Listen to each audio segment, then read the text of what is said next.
Yimo, the most powerful cultivator of the Loyu continent, stood alone against the entire army of the Demon King. With overwhelming strength and determination, he managed to repel the invading forces and save the whole continent. In its darkest hour, his eyes were red from exhaustion, his body battered, yet his heart felt a brief moment of relief as he believed the nightmare was finally over. But just as he exhaled, a masked woman suddenly appeared beside his trusted companions. Her voice was cold and emotionless, as she declared that it was time to execute the next plan. Before Yimo could react, a sharp sound tore through the air. A sudden, merciless attack struck him from behind. Shockingly, the ones who attacked him were none other than the comrades he had always trusted with his life. Betrayed and gravely wounded, Yimo collapsed into a pool of blood. Pain, disbelief, and fury filled his eyes as he struggled to breathe. Gritting his teeth, he demanded to know why they had betrayed him after everything he had done. Raising his head with burning rage, he swore that one day he would drag every single traitor into hell with his own hands. As his consciousness began to fade, an unfamiliar voice echoed in his mind. And suddenly, everything went dark. The next moment, Yimo awoke to the cheerful voice of someone shouting that the student has finally woken up. Confused, he opened his eyes and saw a beautiful woman looking at him with concern, asking how he was feeling. Completely stunned, Yimo wondered whether he was truly dead or still alive. He glanced around at a crowd of unfamiliar people surrounding him, feeling utterly lost. Who were these people? Where was he? Could this be the legendary underworld? Just then, a sharp-faced young man sneered mockingly, saying that the so-called young master of the Y family was so weak that he fainted during a simple exam. Another person laughed and added that Yimo was no longer even a young master, since he had already been expelled from his family. A blonde girl beside them giggled and urged her brother, Lin, to continue the test instead of wasting time on trash like him. Lin lifted his chin arrogantly, treating Yimo with pure disdain. The teacher clapped her hands and ordered everyone to proceed with the examination. And in that instant, a flood of memories crashed into Yimo's mind. Overwhelmed, he suddenly realized that he was no longer in the Loyu continent. Instead, he had transmigrated into the body of another person, who also happened to be named Yimo. This body once belonged to the former young master of the Y family, but due to blocked meridians, he was considered useless and abandoned by his clan after his parents' death. Though shocked, Yimo gradually accepted that he had been reborn in another world. According to the body's memories, people here did not understand cultivation at all. However, there existed a mysterious energy in the environment known as spiritual energy, which ordinary people could neither sense nor use. But in Loyu continent, cultivators had long mastered the art of absorbing it, and to Yemo's surprise, he could still faintly feel that energy around him. Calmly, he began circulating his cultivation method, guiding spiritual energy into his body. In just moments, his blocked meridians were completely unsealed. Even more astonishingly, his height seemed to increase slightly. Clenching his fists, Yimo resolved that if he could return to the 11th cultivation level, he might be able to tear through space and return to Loyu continent. With burning hatred in his heart, he vowed to take revenge on every single traitor. Accepting that his power had dropped to only the first level, he prepared to rebuild himself from scratch. Turning toward the stadium, Yimo decided to test his newly awakened body. When an instructor saw him walking onto the track, he asked in surprise whether Yimo had already recovered. Calmly, Yimo replied that today was the 100-meter sprint test and that he also wished to participate. Immediately, nearby students burst into laughter. They mocked him, saying that Lin Bei, the school record holder who had already been accepted into a top sports academy, was up next. Lin and his girlfriend sneered at Yimo, calling him worthless. Ignoring them, Yimo simply smiled, knowing that even at the first stage of cultivation, his physical abilities far surpassed any normal human. Reluctantly, the coach agreed to let him run, saying that since no one else wanted to race Lin Bei, it would just be the two of them. They both took their positions at the starting line. The referee raised the gun and shouted, "Ready." The atmosphere grew tense. Lin tightened his muscles, full of confidence. The gun fired, and Lin shot forward like an arrow. But Yimo remained completely still. As the crowd laughed, Yimo silently counted 1, 2.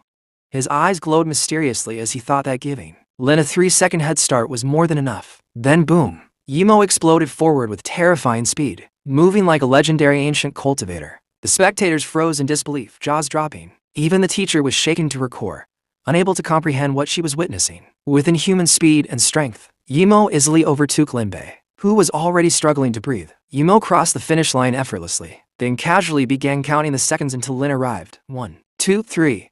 The entire stadium was in stunned silence. The gap between them was like that between heaven and earth. Yimo turned and calmly told Lin that he had given him a full 6-second advantage. Stammering, the teacher announced that Yimo had set a new school record, 9.58 seconds. Lin Bei collapsed in despair, muttering that this was impossible. Meanwhile, Yimo coldly evaluated his body, acknowledging that while its talent was decent, it was still far below his past self. Yet he declared confidently that this was only the beginning and that he would one day reclaim his rightful place at the peak of power. Memories of his former life resurfaced, how he had cultivated for only 50 years to surpass countless experts. How at 65 he broke through the 11th level and became the strongest cultivator on the continent, and how, after defeating the Demon King, he was repaid with betrayal instead of gratitude. Returning to the present, Imo entered the bathroom to clear his mind. Looking at his reflection, he realized that to quickly regain his power, he would need rare spiritual herbs, but their price was far beyond what he could afford. Checking his wallet, he was shocked to find only 50 yuan, barely enough to buy even low-grade talisman materials. Gritting his teeth, he resolved that if he wanted revenge, he must first find a way to earn money, buy spiritual herbs, and grow stronger as fast as possible. At that moment, Lin walked into the bathroom, saw Imo, and sneered mockingly, saying he had been searching for him everywhere. The original owner of this body had often been extorted by this group. Their leader, Wang Bio, the president of the boxing club, said with resentment that today Imo had humiliated him, so the monthly protection fee must be paid immediately. Together with his subordinates Fang Peng and Li Liang, they had been collecting money from Imo every month under the excuse of protection, even though they had already taken a large sum just last week. Lin Bei whispered to Wang Bio that Imo seemed different today,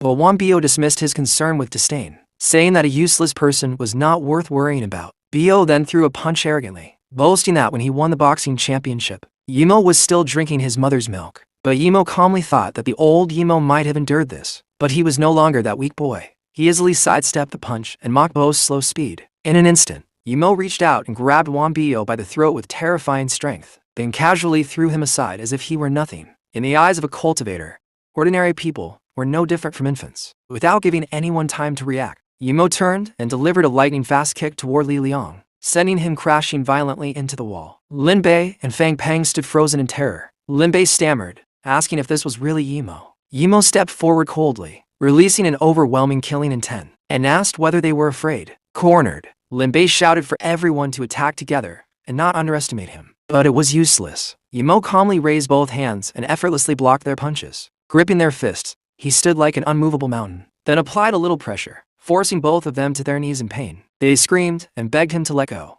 Imo smiled darkly and said there was no rush. They could take their time. Overwhelmed by agony, they sobbed apologies, pleading for mercy. Indifferently, Imo released them and tossed them aside like trash. Trembling, Lin Bei crawled on the floor and cried, "Brother, why? No. Young master, why? Please spare my life." Seeing his men defeated, Hangbo's face twisted with rage. Grinding his teeth, he roared that he would never let Imo walk away like this and charged at him furiously. But Imo was faster. He pivoted and delivered a devastating punch straight to Hangbo's face, sending him flying backward and slamming into a bathroom stall door. Defeated by a single blow, he lay there motionless, standing over his fallen enemies. Imo coldly warned that next time he would not be so merciful. Lin Bei looked up in pure terror and whispered that Imo was not human. He was a monster. The remaining thugs backed away in panic, begging him not to come closer and admitting they were wrong. With icy eyes, Imo ordered them to return everything they had taken from him. Confused and frightened, they asked what he meant. His eyes glowed faintly as he clarified that he wanted back everything they had extorted. Lin Bei panicked, immediately scrambling to hand over a thick bundle of cash, trembling as he said that this was all of it. As Imo left, he reflected that perhaps he had gone a bit too far, but he knew these people would never dare to speak against him again. While the others rushed to carry Bio to the infirmary, Imo decided he could no longer stay at school. There were too many people watching. He needed to find a place to live outside. Fortunately, he now had his first real capital, though not much. It was enough to buy low-level talisman materials and begin the first step of his revenge plan. Talisman making was one of the most basic techniques used by low-level immortal cultivators. By infusing spiritual energy into special materials, magical effects could be created, and even at his current stage, Imo could craft them easily. Focusing his energy, he summoned 5 talismans of different attributes. Looking at them with satisfaction, he smiled and collected them one by one, confident that selling them would bring him a good sum of money. With that secured, his next goal was to find a proper place to cultivate and purchase medicinal ingredients. 3 weeks passed. Despite being at the first stage of immortal cultivation, Imo still had no success selling his talismans. People in this world viewed such objects as mere superstition and refused to believe in their power. Frustrated, he wandered the streets aimlessly until suddenly he heard a pitiful whimper. Looking down, he saw a small injured puppy staggering beside him before collapsing. It was clearly dying, likely hit by a car. Kneeling beside it, Imo studied the creature silently, then decided to test his healing talisman. Placing it on the puppy, a gentle green light surrounded the animal, restoring its organs and healing its body completely. Moments later, the puppy opened its eyes, full of life, and began jumping and barking happily. Yimo smiled and petted it as it wagged its tail gratefully. Suddenly, the dog growled defensively at someone approaching. A man's voice scoffed, asking why anyone would care about a stray mutt. A wealthy couple appeared, Su Jingwen and Wang Peng.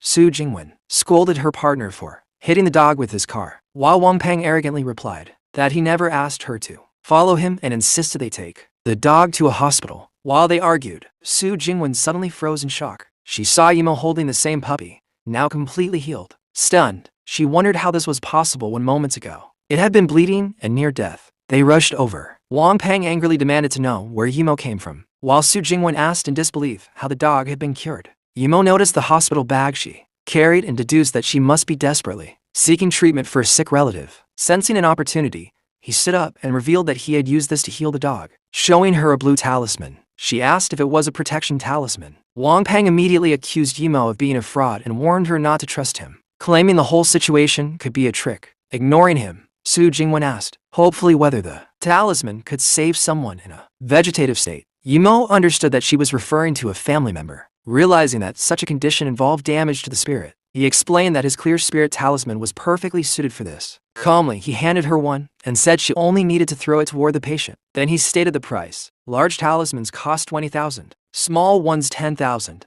Without hesitation, Su Jingwen offered 50,000 and asked to buy all of them, leaving Wang Peng completely shocked. Wang Peng was horrified, thinking that Su Jingwen had completely lost her mind. Furious, he tried to shove Yimo aside while shouting at him to get lost and calling him a liar. But Yimo casually caught his hand with astonishing ease, causing Wang Peng to cry out in pain. His wrist was completely immobilized as Yimo spoke coldly, saying that he was simply conducting his business while she was trying to save her loved one. His eyes glowed intensely red as he warned in a threatening voice that the one who should leave was Wang Peng, not him. With a single effortless push, Yimo sent Wang Peng stumbling back onto the ground. While Wang Peng lay stunned, Yimo calmly completed the deal with Su Jingwen, handing her the talismans along with a small piece of paper containing his contact information. In exchange for her bank card, he explained that among the remaining talismans, the yellow one was for protection and the red one was a fireball talisman. With an enigmatic smile, he sincerely told her that he hoped she would never need to use those too. Deeply moved, Su Jingwen thanked him with a trembling voice. Just as Yimo turned to leave, she suddenly realized that she still did not know his name and called out to ask him. Without stopping,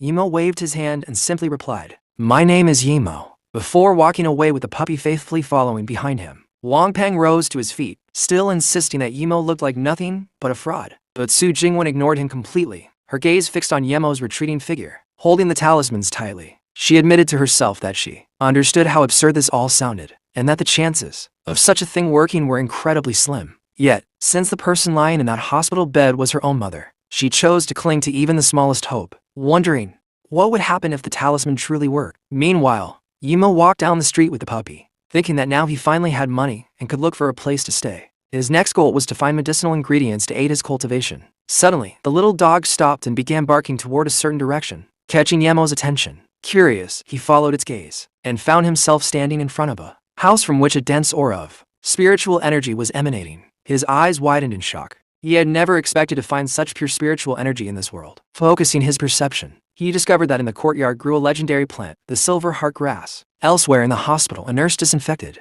Wang Peng's injured hand while he complained bitterly about the pain, angrily insisting that Yimo was definitely not a good person. He muttered that he hoped he would never run into that guy again. At that moment, an elderly man appeared and reproached someone, saying that Wang Peng had come out of kindness to accompany Su Jingwen to see her mother. This man, Su Jianzhong, a city council member of Nainai, sternly scolded his daughter, asking how she could embarrass Wang Peng like this and damage their family's reputation. He continued lecturing her for believing in a charlatan, saying that people were already laughing at her. Two nurses nearby whispered and giggled that the councilman's daughter had foolishly spent tens of thousands on a talisman. Despite the humiliation, Su Jingwen lowered her head with a mixture of sadness and determination. Clutching the talisman tightly, she whispered that she wanted to try just one more time, even if it was her last chance. She wanted to be able to say she had done everything she could. Her father exploded in rage, shouting that she had lost her mind and sarcastically asking whether her next step would be to perform a spirit dance. Finally, Su Jingwen turned and confronted him, asking what he himself had done for her mother. She accused him of rarely visiting her comatose mother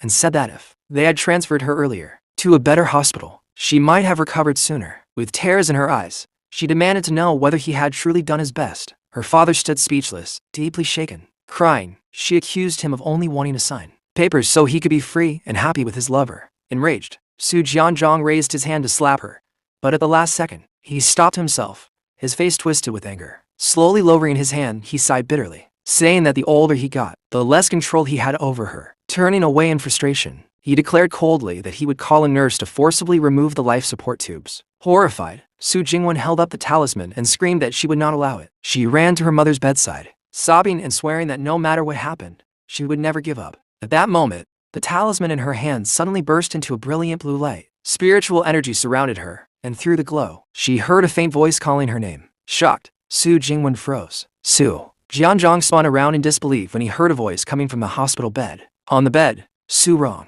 Su Jingwen's mother, slowly opened her eyes and weakly told her daughter that she had lost weight. Trembling, Su Jingwen whispered Mom, as her father rushed out into the hallway, desperately shouting for a nurse. Filled with overwhelming joy, he ran through the hospital calling for help, yelling that his wife had woken up. Doctors and nurses rushed in disbelief. After a full examination, the doctor informed Su Jianzhong that although Su Rong had awakened after many years, she would still need at least a year before she could stand or walk again. Meanwhile, Su Jingwen stared at the glowing fragments of the talisman dissolving into blue light. Realizing with certainty that this miracle had come from Yemo's talisman, she gasped in awe, whispering, "It really worked." The medical staff and Su Jianzhong were stunned, calling it an incredible miracle. One doctor suggested immediately contacting Professor Lin, a Nobel laureate, but Su Jianzhong suddenly realized that science was not responsible. It was the talisman. Nearby, Wang Peng trembled in fear, wondering in panic whether Yemo might truly be an immortal being. Su Jingwen hugged her mother tightly as Su Rong softly told her that she had suffered too much. With renewed determination,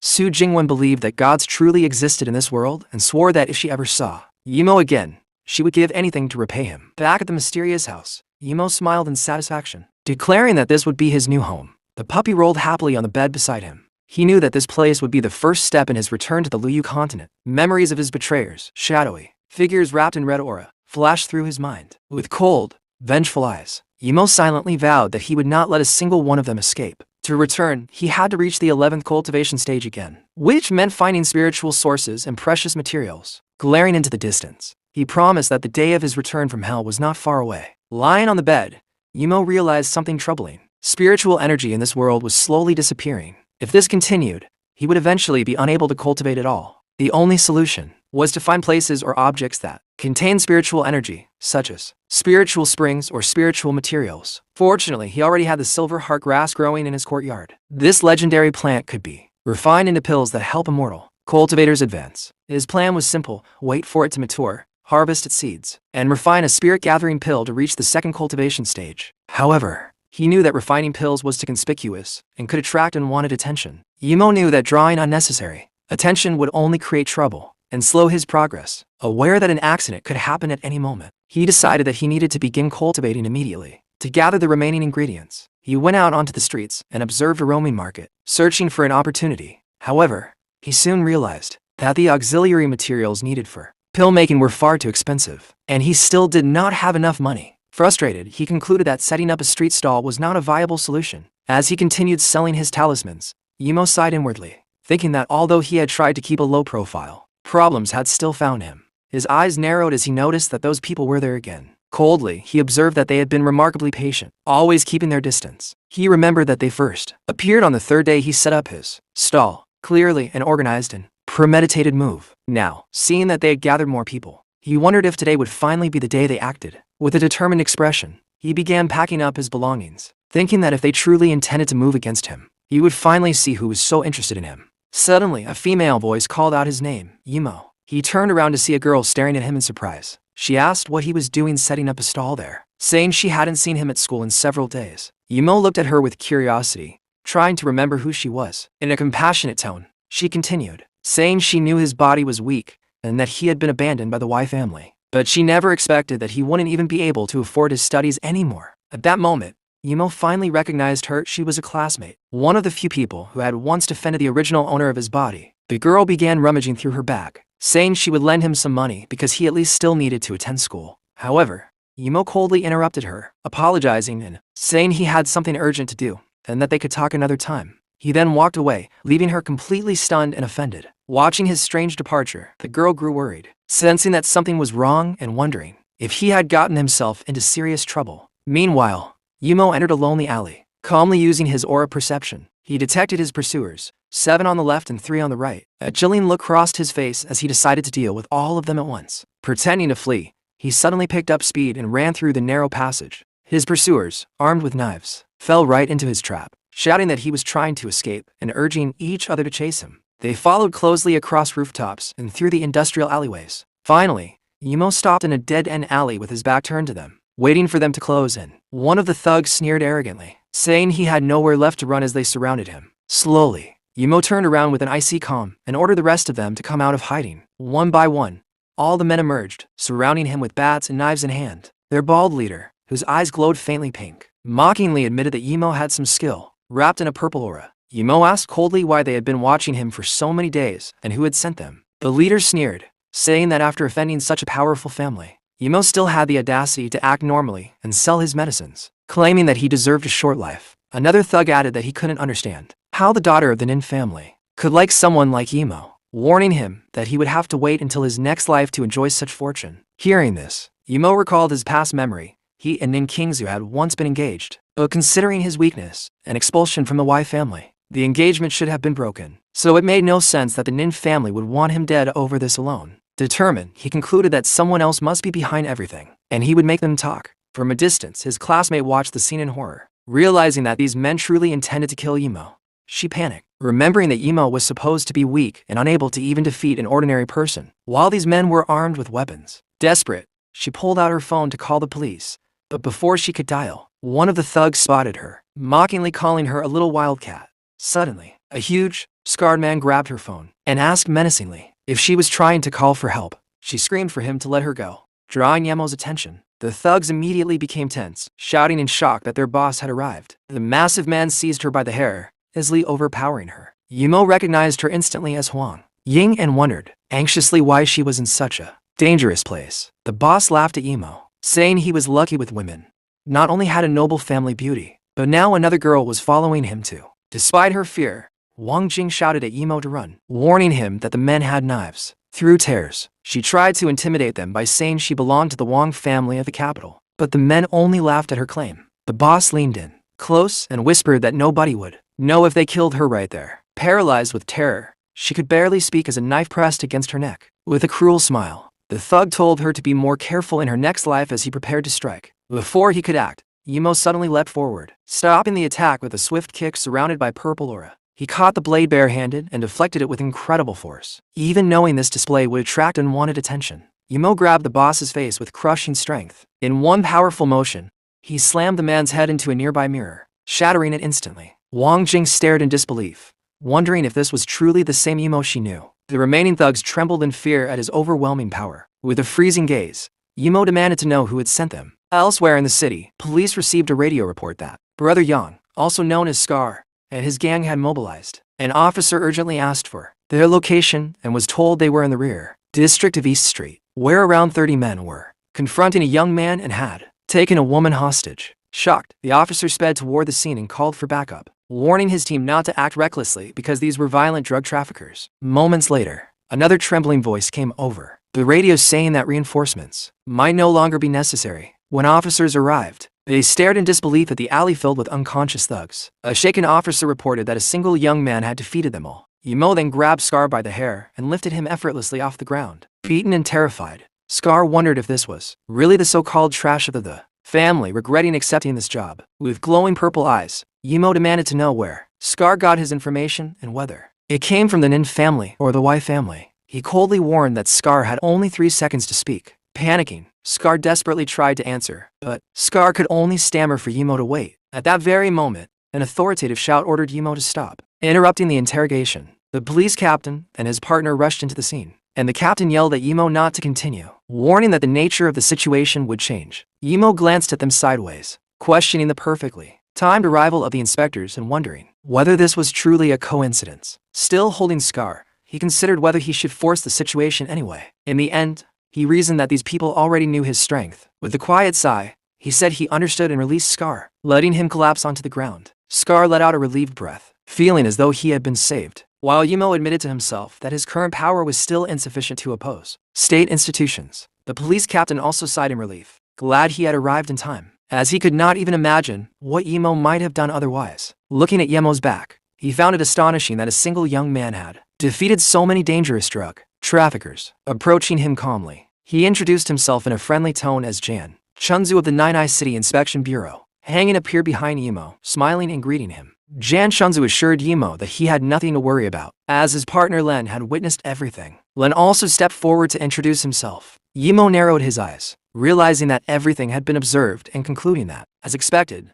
the government surveillance network was everywhere. Jan Chunzu instructed his partner Loan to take Yemo's statement later, promising that they would not ask anything irrelevant. Suddenly, a loud voice echoed through the alley, announcing that Officer Huang was present and interrupting the procedure. A man with a goatee and an arrogant smile emerged, sneering that if he had not arrived, they would have let the suspect escape. The newcomer, identified as second-level Inspector Captain Wei, turned toward Jan Chunzu and declared that Yemo was under arrest for suspected intentional assault in public disturbance. Smirking maliciously, he waved an arrest warrant in front of Yemo's face, claiming it was official orders. Outraged, Hangjin stepped in, shouting at Wei and demanding to know what he was talking about. Since it was obvious that Yemo had been threatened, Wei glanced at her disdainfully, his eyes glowing faintly blue, and mockingly repeated the word threatened.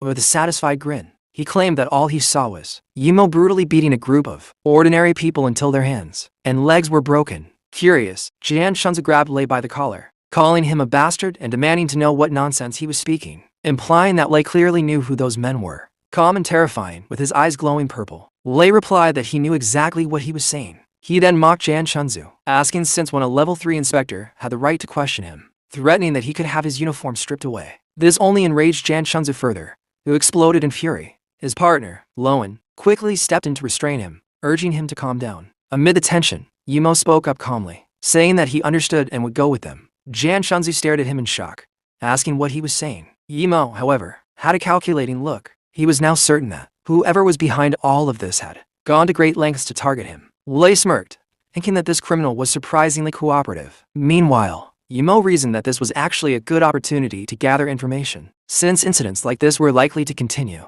As he was being escorted, Yemo turned to Wei and remarked that, although he did not know why Wei referred to him as a student, if he did not eliminate this hidden threat, he would never be able to cultivate in peace. Hearing the word student, Wei suddenly realized he had slipped up. Panicking internally, Yemo then added that Wei was clearly one of that mysterious person's subordinates. With a provocative smile, he challenged Wei, asking whether he wanted to test him on behalf of his master and daring him to finish him right there. Visibly shaken by being exposed, Wei pretended ignorance, scoffing that he had no idea what Yemo was talking about and ordering his men to take him away. As Wei led Yemo away in handcuffs under Wang Jing's worried gaze, Yemo remained completely composed. However, as he passed Wei, Yemo smiled slightly, holding a small button between his fingers and whispering, "What a pity." Instinctively, Wei touched his shirt and froze in horror when he realized one of his buttons was missing. Wondering when Yemo had taken it. While being handcuffed, Yemo leaned closer and warned him that next time they met, what he would take would not be just a button.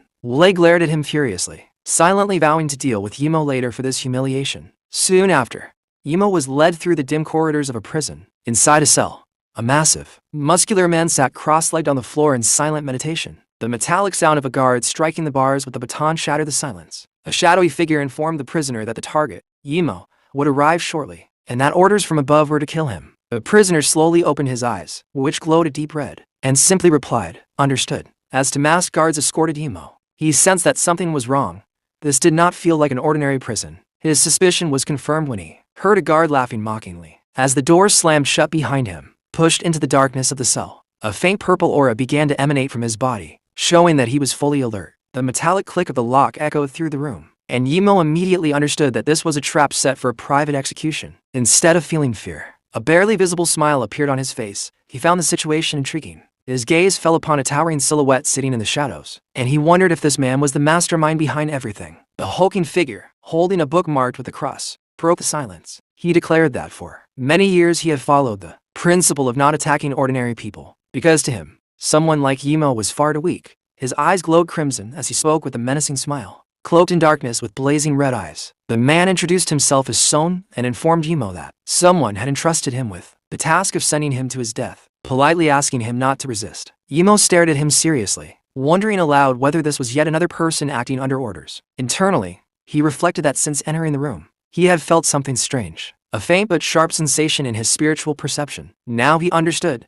This man possessed a trace of energy, weak but real. Despite this realization, Sohn prepared to attack, promising that he would make Yemo's death painless. With blinding speed, he lunged forward, aiming a lethal strike. But Yemo moved like a blur, dodging with supernatural agility. Sohn's attack sliced through empty air, and his face twisted in disbelief when he realized his target had vanished. In an instant, Yemo appeared beside him and punched him in the face, calmly saying, "You were wrong about one thing to me. You are the weak one."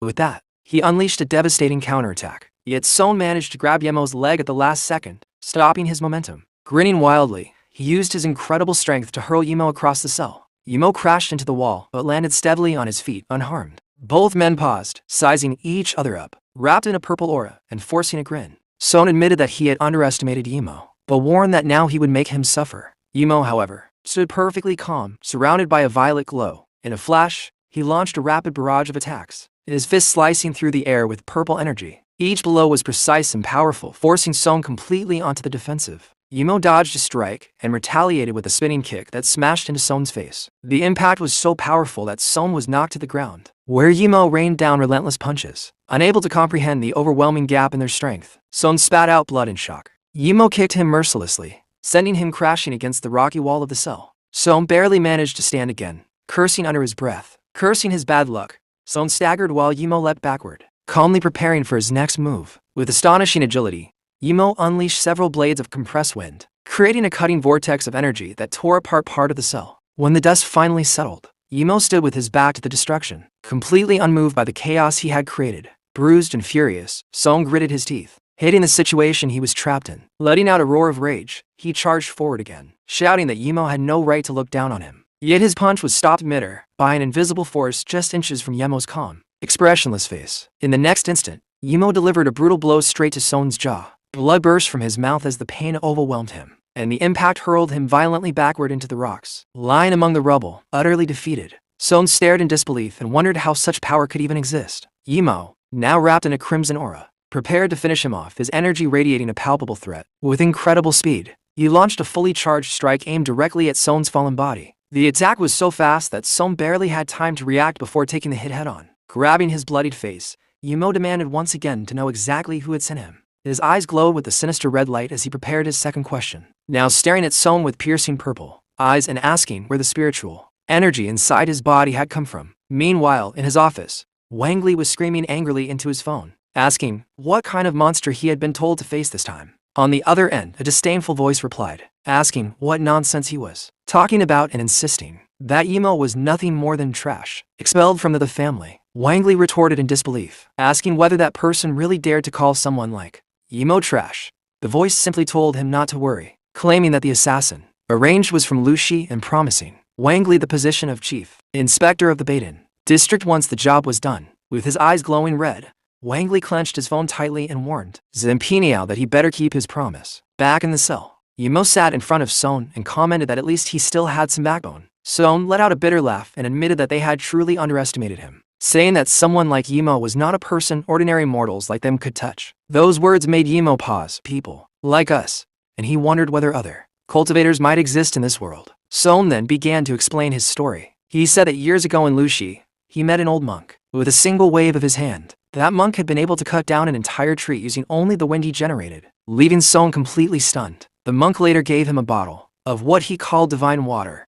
Following the method the monk taught him, Sohn had been drinking diluted divine water for years, gradually strengthening his body and gaining in human strength. Listening carefully, Yemo realized that this divine water was actually spiritual liquid. He immediately suspected that She might contain a spiritual spring, a place he needed to investigate. He knew that such springs only formed in locations with extremely dense spiritual energy, making them invaluable for cultivation. Yemo then asked directly why, if Sohn had already surpassed ordinary humans, he was still taking orders from them. Sohn's answer was tragic. He revealed that his son suffered from ALS, a degenerative and incurable disease, and that hospital expenses were astronomical. Clenching his fist in helplessness, he admitted that the divine water had no effect on the illness, and all he could do was work desperately to keep his son alive. Overcome with emotion, he cried out that he needed money, fast, to search for any possible cure. After hearing this, Yemo looked thoughtful. With surprising calm, he told Sohn that ALS was actually treatable, and that he might be able to save his son. Shocked, Sohn stared at him in disbelief. Yemo explained that spiritual Liquid did nothing for ordinary people and could even be harmful in high concentrations, but certain ritual techniques could amplify its healing properties. As he spoke, he held up a glowing green talisman. Skeptical, Son asked whether a simple talisman could really do anything. Ignoring him, Yimo activated it. Instantly, a wave of green healing energy surged forward and enveloped Son completely. To his amazement, his wounds visibly recovered, and he felt strength returning to his body. Standing above him, Yimo gave him a choice. Reveal the mastermind behind everything, and he would save his son. Or refuse, and die right there. His eyes glowed red with a chilling threat. After a long silence, Son smiled faintly and accepted his fate. Looking at Yimo with newfound respect, he finally revealed that the person who contacted him was named Sen Pinyao, also known as Young Master Sen. In another location, a blonde-haired man hung up his phone in irritation, complaining about Wang Li's incompetence. This man, Sen Pinyao, owner of the Hangzhen Club, turned to a woman beside him and told her to continue. Smiling charmingly yet cruelly, he asked what she wanted to eat or drink. The camera revealed a chained, beaten, and gagged woman who could only whimper in pain. Sen Pinyao scolded her for her bad behavior, ripped the gag from her mouth, and cruelly threatened her. Holding a pair of pliers, he asked mockingly which tooth he should pull out next. When she cried in terror, he tore out one of her teeth without mercy, plunging her into unbearable suffering. A butler then interrupted to report that young Master's son wanted to know whether the situation with Yimo was under control. Wiping blood from his face, Sen Pinyao arrogantly said that the assassin he hired was from Lu Shi, and told the butler to reassure young Master's son that he would personally visit the police station soon. With a manic expression, he swore that no matter what happened, Yimo would end up dead. Back in the cell, Son handed Yimo his cross, saying it was payment for the talisman. Yimo examined it closely and confirmed that it contained concentrated spiritual liquid. He realized that using it to nourish his silver heart grass would allow him to grow seeds quickly, refine spirit gathering pills, and advance to the second stage of immortal cultivation. Smiling, he thanked Son, saying the item was extremely valuable to him. Son warned him, however, that since he had failed to kill Yimo, Sen Pinyao would never let him go. Darkly, he added that for those targeted by Sen, death might actually be the merciful outcome. Yimo calmly replied that as long as Son kept his part of the deal, everything would be fine, and if Sen Pinyao did not come for him, Yimo would come for Sen himself. Soon after, at Nainai University, a bright yellow luxury sports car stopped at the campus entrance. A long, elegant leg stepped out, drawing everyone's attention. A sophisticated and stunning woman emerged, Su Jingwen, adjusting her sunglasses and looking at the documents in her hand. She muttered that if she had not seen the photo herself, she would never have believed that the young man selling. She wonders whether the young man who sells talismans is truly the legendary abandoned son of the family, and whether she will actually be able to find him. Determined, she walks toward the main building, thinking that her uncle, Wan, should be in his office, and that she will first ask him which class Yimo belongs to. At the same time, inside the university president's office, Hang Jing is desperately pleading with her uncle Hang to intervene, but he refuses outright. He says firmly that he cannot get involved and risk being dragged into trouble alongside her. Panicking, Hang Jing argues that the school must do something, reminding him that Yimo was arrested because of her and that she cannot just stand by and do nothing. Her friend, Professor Jumpin, tries to calm her down. Suddenly, the office door burst open, interrupting their heated argument. Seeing the newcomer, Hang Jing asks in surprise whether this is Sister Jingwen. Su Jingwen, with a serious expression, ignores everyone else and asks directly whether they are talking about Yimo. Meanwhile, at the police station, Zhang Chunzu slams his hand on Wanli's desk in anger, demanding that he not go too far. Frustrated, he reminds him that he had been tracking the Scar group for a long time and that just when he finally gathered solid evidence against them, Wanli let them go. Pointing accusingly, Zhang Shunzu openly states that Wanli is abusing his power for personal benefit. With irritating calm, Wanli warns him that he needs proof before speaking and that he cannot afford the consequences of defaming a superior officer. Undeterred, Zhang Shunzu hits the desk again and shouts that he knows exactly what Wanli does behind the scenes. Smiling provocatively, Wanli leans forward and dares him to say it out loud, leaving Zhang Shunzu trembling with rage but unable to respond. Suddenly, the office door opens again, and an officer apologizes, saying this is the captain's office, and that no one is allowed to enter. Hang Jing storms in, followed by Su Jingwen. She points at Wanli and demands that Yimo be released immediately, while the officer apologizes for failing to stop them. Furious, Wanli scolds the officer for being unable to even hold back one person. Inside, he wonders who this woman is and what kind of backing Yimo might have. Concluding that her influence must be extraordinary, calmly lighting a cigarette, he tells them that Yimo is a suspect in theft and serious assault, so he cannot be released. Zhang Shunsu explodes, shouting that this is nonsense and asking when the charge of theft was added. Wanli coldly reminds him that he is the captain, and that internal Documents cannot be disclosed. Hang Jing then angrily intervenes, asking what happened to the real criminals, and accusing Wanli of twisting the law to free the guilty while imprisoning Yimo.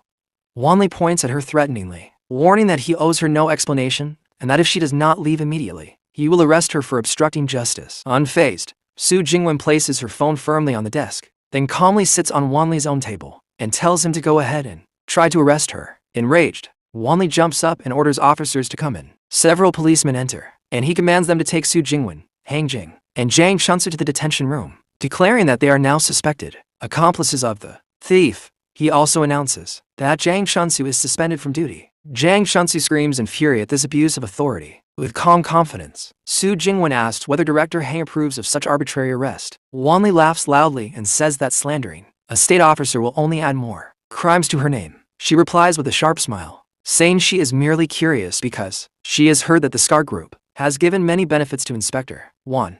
His smile fades as he warns her that some words can bring serious trouble. She then directly asks whether she, too, can use money and power to resolve Yemo's situation, blowing out smoke. Wanli coldly says that those with influence naturally have privileges, and that Yemo's fate is already sealed, just like hers could be. With a chilling tone, he explains that he could simply accuse her of assaulting an inspector, claim he resisted fiercely, and declare that they all died here. The words freeze Zhang Chunsu and Hang Jing in fear, yet Su Jingwen remains completely composed. Smiling serenely, she turns on the speaker of her phone and asks, "Did you hear that, Director Hang?" A commanding voice replies clearly from the phone, "Yes, miss." Wanli turns pale as he stammers the director's name in disbelief. Su Jingwen calmly asks whether she still needs to introduce who is speaking. The director then announces that Wanli is suspended pending investigation for organized crime and abuse of power. Completely crushed, Wanli collapses into his chair and asks in a trembling voice who she really is. With undeniable authority, she reveals herself, Su Jingwen of the Su family of Nainai.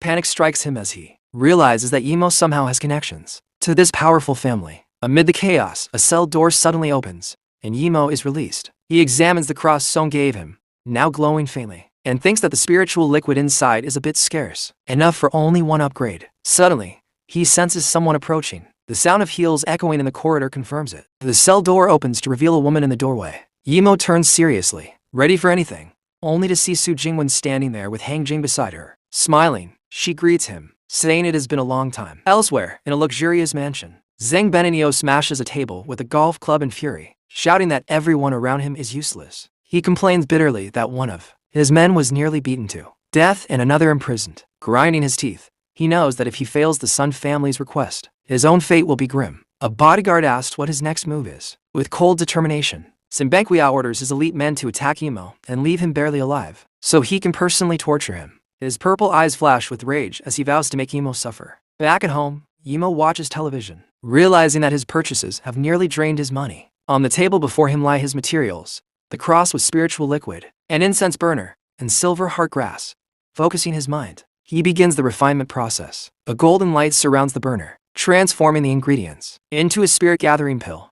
Holding the shimmering golden pill, he studies it carefully before swallowing it. A surge of power floods his body, far stronger than expected. Thanks to the concentrated spiritual liquid, in a burst of energy, he successfully reaches the second stage of cultivation, a crucial milestone in regaining his former strength. As the residual energy fades, Yimo stands up, feeling new power flowing through him and thinking that it has been a long time since he felt like this. He moves using the cloud shadow step, leaving his dog completely confused. Confidently, he declares that with his current power, even bullets could not hit him. However, he also realizes that the spiritual liquid is now completely exhausted, meaning he needs more spiritual objects to continue advancing. Remembering Son's words, he concludes that Liushi City is the most likely place to find a spiritual spring, but traveling there normally would be too dangerous. Son had mentioned that a snake-head smuggler could help him enter. As Yimo considers this path, the story moves toward a new and dangerous chapter. Checking his bank account, Yimo realizes that he has barely 85 yuan, an amount laughably insufficient compared to the 100,000 yuan toll demanded by the smuggler. At that very moment, a television advertisement catches his attention, a commercial promoting the Cyan Beauty Injection, which boldly claims it can restore youth and stop the passage of time. The screen shows excited crowds of women praising the product, while the announcer declares that it is selling like hotcakes at a promotional price of 1,999 yuan per injection. Watching this, a brilliant idea suddenly forms in Yemo's mind. Holding a small blue box and smiling slightly, He thinks that women in this world are just as obsessed with youth as anywhere else, and that the upcoming banquet might be his perfect opportunity. A flashback takes the story 5 hours earlier, when Yimo was dining with Su Jingwen. During that conversation, he learned that she was the daughter of Counselor Su of Nainai City. Now he finally understands why Hang Jing said she could directly call the chief inspector's office. Everything clicks into place. Smiling, Su Jingwen tells the student Yimo that she has come hoping he will agree to one thing. With his mouth full of food, Yimo casually asks what it is. She asks whether he has heard of the sign building, and he replies that of course he has. It is the headquarters of the largest cosmetics group in Nainai. With pride, she reveals that the building belongs to her and invites him to a banquet on the top floor the next night to celebrate her mother's recovery. The invitation surprises him, but his eyes gleam with opportunity as he begins to understand her intentions. The next evening, Yimo arrives at the towering sign building, ready for the banquet. Stepping into the luxurious ballroom, he reflects that although his current cultivation level does not allow him to refine true spiritual pills, ordinary medicinal pills are no problem at all. In his hand he holds the small blue box, knowing that inside lies a face preservation pill, the perfect bait for his plan. Such a pill, he thinks, is nothing special. Immortal cultivators in the Luyu continent popularized it long ago, and now he can easily recreate it. Surveying the wealthy crowd, he calculates that selling just 3 or 4 pills will give him the 100,000 yuan he needs. To him, the opportunity is standing right in front of him. Nearby, Su Jingwen's uncles, Liu Yan and Su Sven, murmur among themselves that Jingwen is already in her 30s and should start considering the family's interest. Their aunt, Su Yalin, joins in, urging them to hurry things along and pointing to her own elder sister as an example of what happens when a woman gets too old. With a mocking grin, Su Sven adds that his sister was selfish in her youth and is now a bitter old woman who contributes nothing to the family. Turning directly to her, he coldly asks whether she has become a burden, leaving her humiliated and speechless. Unable to stay silent, Su Jingwen steps in angrily, telling her uncle that he has crossed the line. She defends her aunt, arguing that if she had not cared for everyone when they were young, she would look far older today. With a sinister expression, Su Sven claims he is only speaking for her own good, adding that now that Jingwen's mother has awakened, they should pressure Jingwen even harder. The tension becomes so heavy that Jingwen's mother begins to cough weakly, and her daughter rushes to her side in concern. Su Sven continues mercilessly, declaring that a woman who reaches that age without marrying or having a family is no different from a defective product. He even suggests that Jingwen should marry into the W family to avoid bringing trouble to the Su clan. And Su Yalin timidly suggests that perhaps Jingwen should be allowed to have her own ideas. But Su Sven burst into mocking laughter, sneering at the very word ideas. He arrogantly declares that thinking like that at her age is pure selfishness, then sarcastically asks whether she truly believes that opening a cosmetics company can restore her youth. Suddenly, a firm voice interrupts from the crowd. President Su certainly can. All eyes turn in shock as Yimo calmly steps forward, still holding the blue box. He tells Su Sven that calling a successful businesswoman a defective product is ignorant and ridiculous, freezing the atmosphere with his cold gaze. Furious, Su Sven shouts at him, demanding to know who he is and how he got in, immediately calling security to throw him out. But before anyone can move, Su Jingwen steps in front of Yimo and introduces him as the distinguished guest who saved her mother. Seated in her wheelchair, Jingwen's mother thanks him sincerely, saying, "So you were the one who sold my daughter the talisman." Yimo smiles gently and replies, "You're welcome." Annie, still disdainful, Su Sven warns Jingwen not to be fooled by a scammer, insisting that her mother's recovery came from medicine, not ghosts and demons. Undeterred, Yimo addresses the crowd, introducing himself as someone who studies time and value, and to everyone's shock, declaring himself a partner of President Su. Jingwen is completely stunned into silence. An astonished guest scoffs that Yimo is talking nonsense. Yimo then asks the audience whether cosmetics can truly restore youth, and raises the blue box, declaring that the answer lies inside it. A woman in the crowd mocks him, asking whether he is trying to pull a prank. Ignoring her, Yimo approaches, and Su Yalin and politely asks whether she would do him a small favor. Hesitant, she agrees to listen. Smiling persuasively, he asks her to consume what is inside the box. In front of everyone, Yimo opens it, revealing the shimmering face preservation pill. Su Sven immediately shouts that it is absurd and could be poison. Su Yalin looks at it nervously, unsure whether it is safe to eat. However, Su Jingwen confidently declares that Yimo is her partner, and she trusts him completely. Jingwen's mother even suggests that she herself should try it instead, since Yimo saved her life. Guest whispers skeptically, doubting that such a pill could exist. Leaning closer, Yimo softly asks Su Yalin whether she would like to feel young again, like in her prime. His words stir painful memories in her heart, mocking comments about her age, cruel laughter, humiliations, and ridicule for daring to consider dating again. Clenching her fist, she finally declares with fierce determination, "I will eat it." Imo hands her the pill. Closing her eyes, she swallows it in one gulp. The room gasps in disbelief, especially her relatives. For a few seconds, nothing seems to happen, and she wonders anxiously whether it is fake or poisonous. Su Sven seizes the moment to mock Imo, claiming he always knew he was a fraud. Then suddenly a guest cries out, urging everyone to look at Su Yalin's face and hair. Before their stunned eyes, her body begins to visibly rejuvenate, bathed in a radiant glow. When someone hands her a mirror, she stares in shock at her reflection. Her younger self returned. The transformation is undeniable and miraculous. Su Sven and the entire crowd are left speechless. Almost instantly, a wealthy woman rushes to Imo, desperately asking how much the pill cost. Calmly, Imo replies, 20,000 yuan per pill, and that he brought only 10 that night. The announcement triggers a frantic bidding war. Offers jump from 30,000 to 70,000 yuan within seconds. Watching all this with contempt, Jose scoffs internally, thinking that these people are fools for going crazy over a simple pill. He knows that the true treasure is far greater than anything they can imagine. The value was not in the pill itself, but in the process of making it. And he dreamed that if he could secure the agency rights, he might rise to power again. His wife, however, worriedly reminded him that their company was bankrupt, but he snapped at her harshly, threatening to slap her and continuing to speak nonsense. With a sinister smile, he reasoned that the young man knew nothing, and that if he could deceive him and buy enough time until Jingwen married into the Hang family, the Wang family's investment would return and the pill would eventually be in his hands. Suddenly, interrupting the auction, a wealthy man introduced himself as a member of the royal group and offered 200,000 to buy the agency rights. Instantly, another man from the Ling group countered loudly, declaring that they were willing to offer 1 million, leaving the first bidder completely stunned. Su Sven then stepped forward with a fake smile, reminding everyone that Mr. Y was the honored guest of his niece and that he would not cooperate with them. Turning to Imo in a friendly manner, he suggested they speak in private. In their conversation, he made a generous offer, 1.5 million for the agency rights, with profits to be split 30 to 70 after sales. Imo, skeptical, repeated the ratio and asked whether that meant he would receive 70%. With a greedy grin, Su Sven corrected him, saying that of course he would take 70% and Imo only 30. Since the Su family provided the channels, Su Jingwen then intervened coldly, asking whether the Su family even had any channels left. Furious, her uncle demanded to know what she meant, insisting they were family. Crossing her arms and looking at him with contempt, she revealed that he had mortgaged the company their grandmother left behind just last week to gamble in futures trading and lost 80 million. She asked him why he had not thought about the family then. Panicking, he denied everything and accused her of making things up. Calmly, she pulled out her phone and asked whether he wanted her to read out the Wang family's withdrawal letters and the bank's debt notices one by one. The revelation shocked her mother and aunt. Cornered and sweating, Su Sven stammered, asking how she had obtained this information and accusing her of investigating him. With deep disdain, Su Jingwen told him that he had come today simply to beg her mother for money, just as he once forced them to hand over their grandmother's company. She declared coldly that she would not give him a single cent.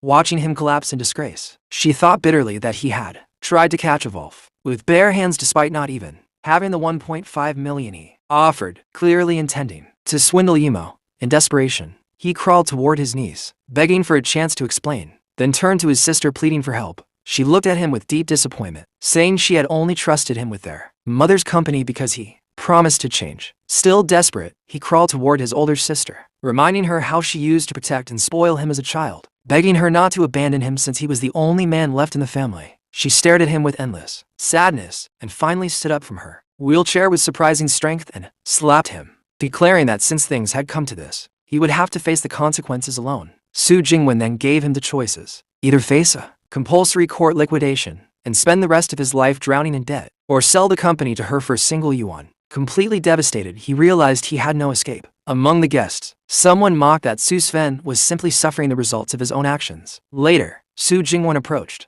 Imo and remarked that many powerful people were present at the banquet, offering to introduce him if he wished. She suggested that an agency fee of 2 million, allowing him to keep 80% of the profits, would be ideal, but warned him to choose his partner carefully. Imo replied that although this was true, as a partner he would only feel comfortable entrusting the business to her. That night, Su Jingwen drove Imo home in her luxury car, commenting that his place was not bad. He casually replied that he had rented it through an agent. As they said goodbye, she thanked him for accompanying her, and he replied that friends did not need such formalities. Slightly surprised, she repeated the word friends with a warm smile, extended her hand and confirmed that yes, they were friends. After she left, Imo stood watching the car disappear into the night, hands in his pockets, feeling peaceful. Under the moonlight, he sighed quietly, admitting to himself that this calm life felt unexpectedly good. When he opened his door, however, he sensed something wrong. The house was dark and silent. As the door creaked open, a pool of blood was visible on the floor, and in the dim light lay his little dog, motionless with a knife wound. Overcome with fury,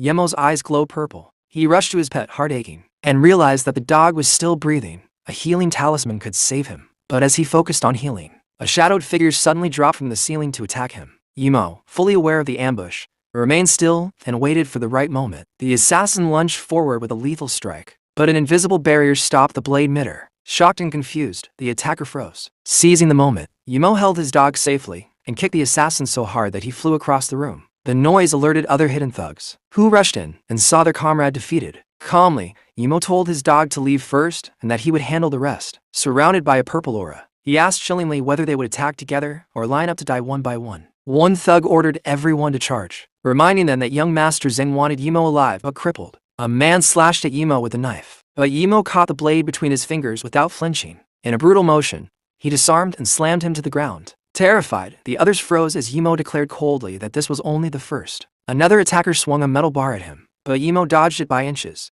grabbed his arm, and snapped it instantly. The man screamed in agony before Yemo choked him and kicked him unconscious. As he fell, Yemo said calmly that this was the second. Realizing they were outmatched, the leader shouted for a change of plans. The leader orders his men to use their guns and shoot at Yemo's limbs, but Yemo moves faster than they can react, gliding between them like a ghost. In a chilling voice, he promises that he will use each of their own bones to make them regret their actions until they tell him exactly what he wants to know. His eyes burn with a deep, terrifying red as he delivers his threat. At the same time, in a dark room elsewhere, Senpenquiao stands before a table filled with cruel instruments. Smiling with twisted amusement, he approaches a bound figure on a hospital bed and laughs, saying that he originally thought he had caught a small fish, but instead, it turned out to be the woman every man in Nine City dreams of. The figure is revealed to be Su Jingwen, tied up and gagged. Senpenquiao mocks her, calling her the daughter of Counselor Su, when suddenly a medical machine beeps loudly, interrupting him. His phone rings, and he answers it impatiently, asking whether his men have already finished and if Yemo has been destroyed. To his shock, the voice on the other end calmly tells him that his men are permanently asleep. Recognizing the voice, Senpenquiao shouts Yemo's name in disbelief. From his house, standing among the unconscious attackers, Yemo laughs coldly and says that Sen has truly surprised him. Trying to regain control, Senpenquiao taunts Yemo, telling him to listen to the woman he has captured and making cruel remarks about Su Jingwen as she struggles helplessly. Yemo's rage explodes. His eyes blaze with a murderous red light. He orders Sen to release her immediately and swears that he will come to settle everything personally. Laughing wildly, Sen gives Yemo an ultimatum. He has only 40 minutes to arrive, or the entire city will witness what happens to her.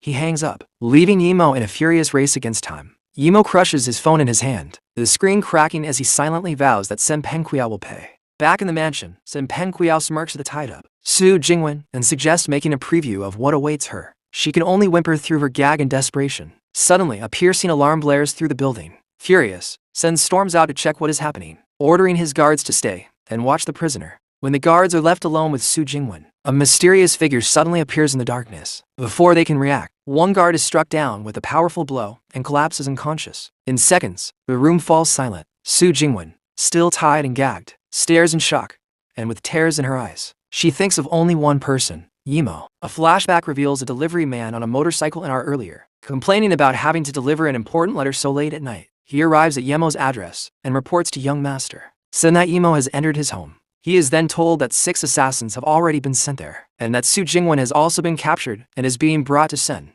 Horrified, the delivery man watches as she is forced into a car. Realizing how dangerous the situation is, he decides to follow the kidnappers and send Yemo their location. He chases the car through the night until it reaches a grand, heavily guarded mansion. He calls Yemo to warn him that Sen has taken his wife there. Calmly, Yemo asks if the location is Pingai Street, number 32. Shocked that Yemo already knows, the delivery man listens as Yemo asks him to rescue Su Jingwen and get her out safely. Yemo swears that he himself will send Senpenquiao straight to hell. Inside the mansion, alarms continue to ring as Sen angrily questions his men about their security system. Meanwhile, the guards complain about their job and about not being able to touch the woman inside. Suddenly, a man wrapped in a purple aura, Su Wan, appears before them. With glowing red eyes, he warns that what he is about to do might hurt. In one devastating strike, he knocks one guard unconscious. He then reaches Su Jingwen, murmurs that Yemo will owe him for this rescue, and lifts her onto his shoulder. sprinting toward the back exit. Just as he is about to escape, a gunshot rings out. A bullet strikes his leg, and he collapses in pain, dropping Su Jingwen beside him. Sen Pengqiao appears laughing, boasting about his perfect aim, while his men flatter him. Su Wan stares in disbelief at how quickly Sen returned, smiling coldly. Sen declares that today is a wonderful day because he will enjoy tormenting them both. Recognizing Su Wan, he sneers at him. Injured but defiant, Su Wan rises and uses the unconscious Su Jingwen as a shield while taunting Sen.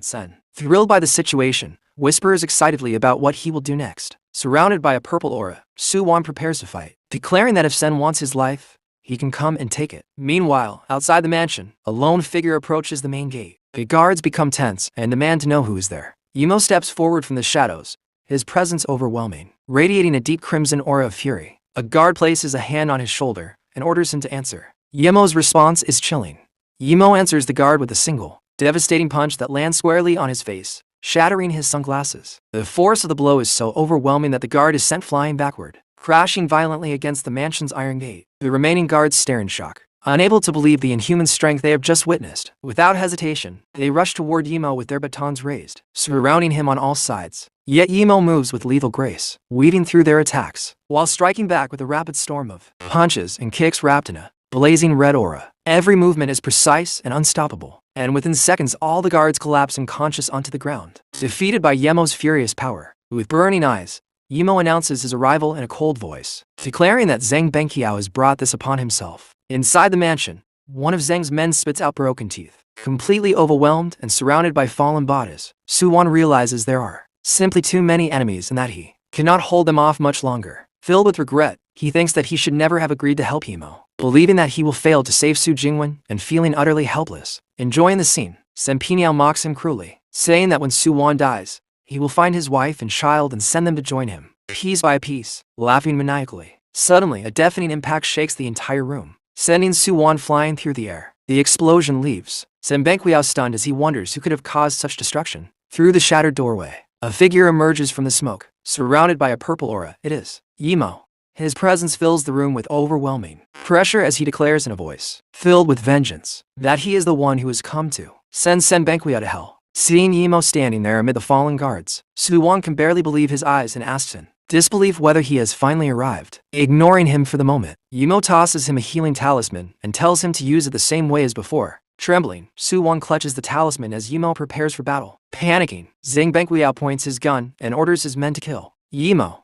A storm of bullets erupts toward him, but Yimo moves with impossible speed. In the second stage of cultivation and using his cloud shadow step, he knows bullets are useless against him. He dodges every shot effortlessly and strikes down each shooter with brutal precision. Sen Benqiao watches in horror as Yimo becomes a blur of motion, defeating all his men in moments. Left alone and terrified, he turns and flees toward a secret escape door, shouting that he must reach the safe house. As he runs, he realizes that all the reports about Yimo were wrong. This is no weak castaway from the family, but someone with power rivaling noble clans. He reaches a reinforced metal door and desperately tries to enter the code, but his shaking fingers cause an error. Overcome with fear, he curses his bad luck when suddenly, the body of one of his guards crashes into the door, blocking his escape. Cornered, he tries to reason with Yimo, warning him that powerful people stand behind him. In desperation, he reveals that the Sun family wants Yimo dead, specifically naming Sun Seovan, the young master of the Sun clan, who seeks to kill him over rumors involving Ning Kingzu. Yimo listens coldly, realizing he has never even met her,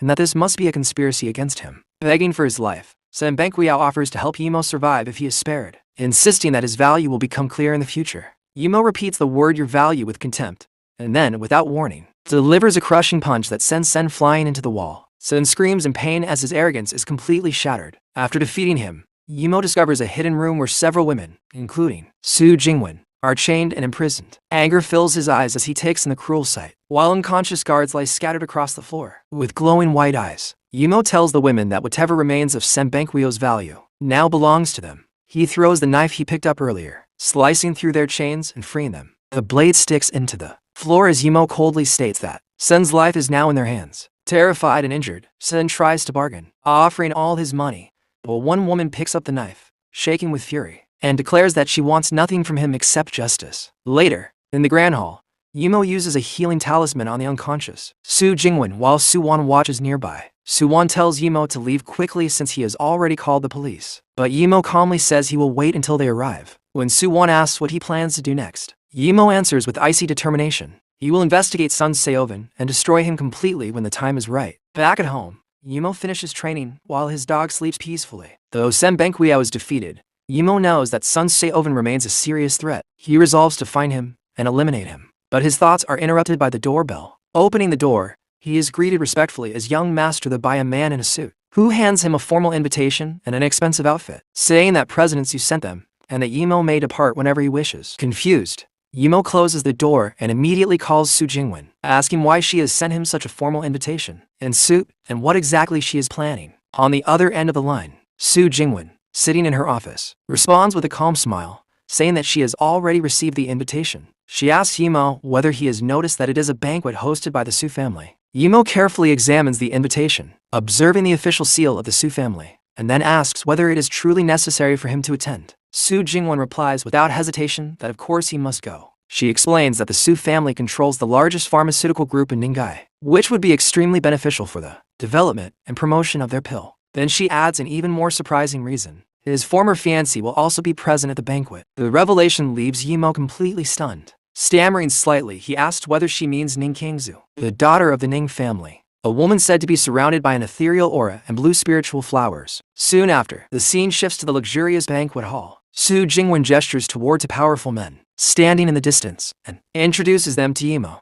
She explains that one is Sun Pyre, the general agent of the Ace Group, and the other is Su Hunter, the president of the Hyan Group, both influential figures capable of shaking the entire business world of Ninggai with a single word. Yimo crosses his arms and with a faint look of disdain, wonders aloud whether people of such status would truly care about the Su family of Ninggai. Holding a glass of wine, Su Jingwen reminds him that he himself comes from a noble background and asks whether he really understands how powerful these families are. Smiling, she explains that merely being related to the Ning family is enough to make even top business elites eager to form connections. She then adds meaningfully that today's guest is none other than the true daughter of the Ning family herself. A low murmur spreads across the hall as everyone turns toward the entrance, waiting for the honored guests to arrive. Two women step inside in an impressive and graceful manner. One is recognized as the head of the Su family, while the woman beside her is Ning Kingzu. The moment she appears, Yimo senses something unusual. An immense spiritual energy radiates from her presence. Ning Kingzu, in turn, seems surprised as she observes Yimo,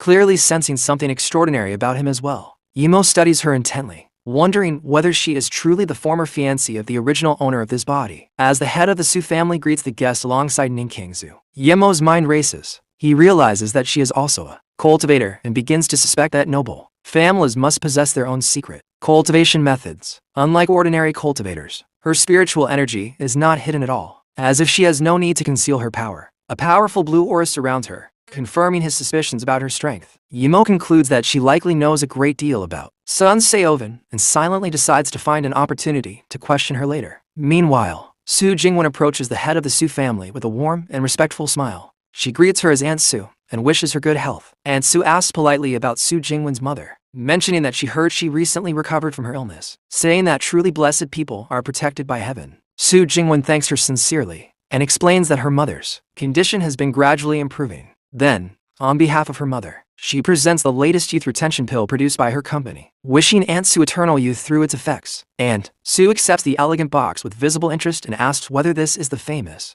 youth retention pill that has been causing such a sensation recently. Instantly, whispers ripple through the banquet hall as guests remark that this is the newest model, extremely expensive and incredibly difficult to obtain. Ning Kingzu looks at the pill with curiosity, clearly intrigued by the excitement it has generated. Upon closer inspection, Aunt Su realizes that its quality is on the verge of becoming a true spiritual pill, meaning its creator must possess an exceptionally deep understanding of alchemy. She remarks that she knows all the top pill masters in the world, yet she cannot identify who refined such a masterpiece, especially since the pill bears no official seal. Su Jingwen then smiles and reveals that the pill was personally refined by her business partner and friend, Yimo. Yimo steps forward, casually, and greets everyone with a simple hello.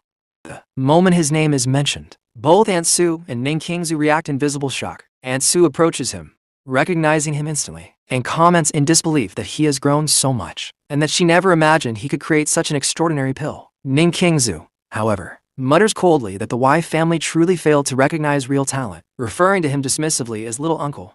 she adds that in noble families, such alchemical skills are ultimately meaningless because cultivation strength is what truly matters. And Su agrees, stating that if Yimo had focused on cultivation instead, he might have long ago become an external elder of the Ning family. Listening carefully, Yimo confirms his suspicion that noble families possess cultivation techniques, though he considers them crude compared to the methods of the Oyu. Despite the criticism, and Su admits that she did not expect Yimo's pill mastery to be so profound and asks him directly, who is his master? The question stuns him. For a brief moment, his eyes flash red as a painful memory surfaces. The image of a red-haired woman appears in his mind, tied to betrayal and suffering from his past. Composing himself, he smiles mysteriously and replies that he refines pills simply for fun and has no master. Before he can ask anything further, a cheerful voice suddenly echoes through the hall. A tall man with white hair and an elegant suit enters the banquet, loudly wishing Aunt Su a happy birthday. His arrival instantly draws everyone's attention. Guests whisper among themselves, identifying him as the young master of the Sun family, someone who appeared once at a major family gathering in the capital. Aunt Su looks surprised to see him and addresses him as Seovan. The name Seovan strikes Yimo like lightning, and a bead of cold sweat slides down his back.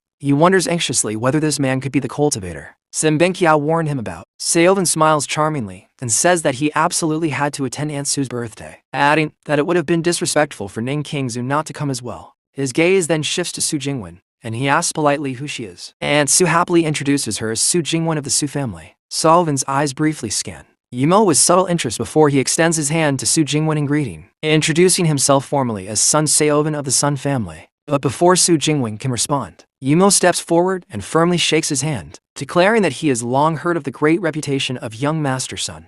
Seovan, however, looks at him with a faintly condescending smile and asks who he is. Yimo narrows his eyes, unsure whether Seovan truly does not recognize him or is pretending. Remembering that Senbenkiao claimed Seovan was a cultivator, Yimo introduces himself and subtly releases his spiritual energy through their handshake, attempting to probe Seovan's meridians. To his utter shock, he finds them completely empty, no trace of cultivation whatsoever. Confused, he wonders whether Seovan might not be a cultivator after all. Seovan abruptly pulls his hand back, repeats Yemo's name as if recognizing it for the first time, then quickly regains his composure. Smiling politely, he says it is a pleasure to meet Mr. The, then immediately ignores him and turns to Ning Kingzu, asking how she has been recently. Yimo frowns in suspicion. When Seovan spoke, his meridians showed no fluctuation, and there was no hint of hostility or killing intent.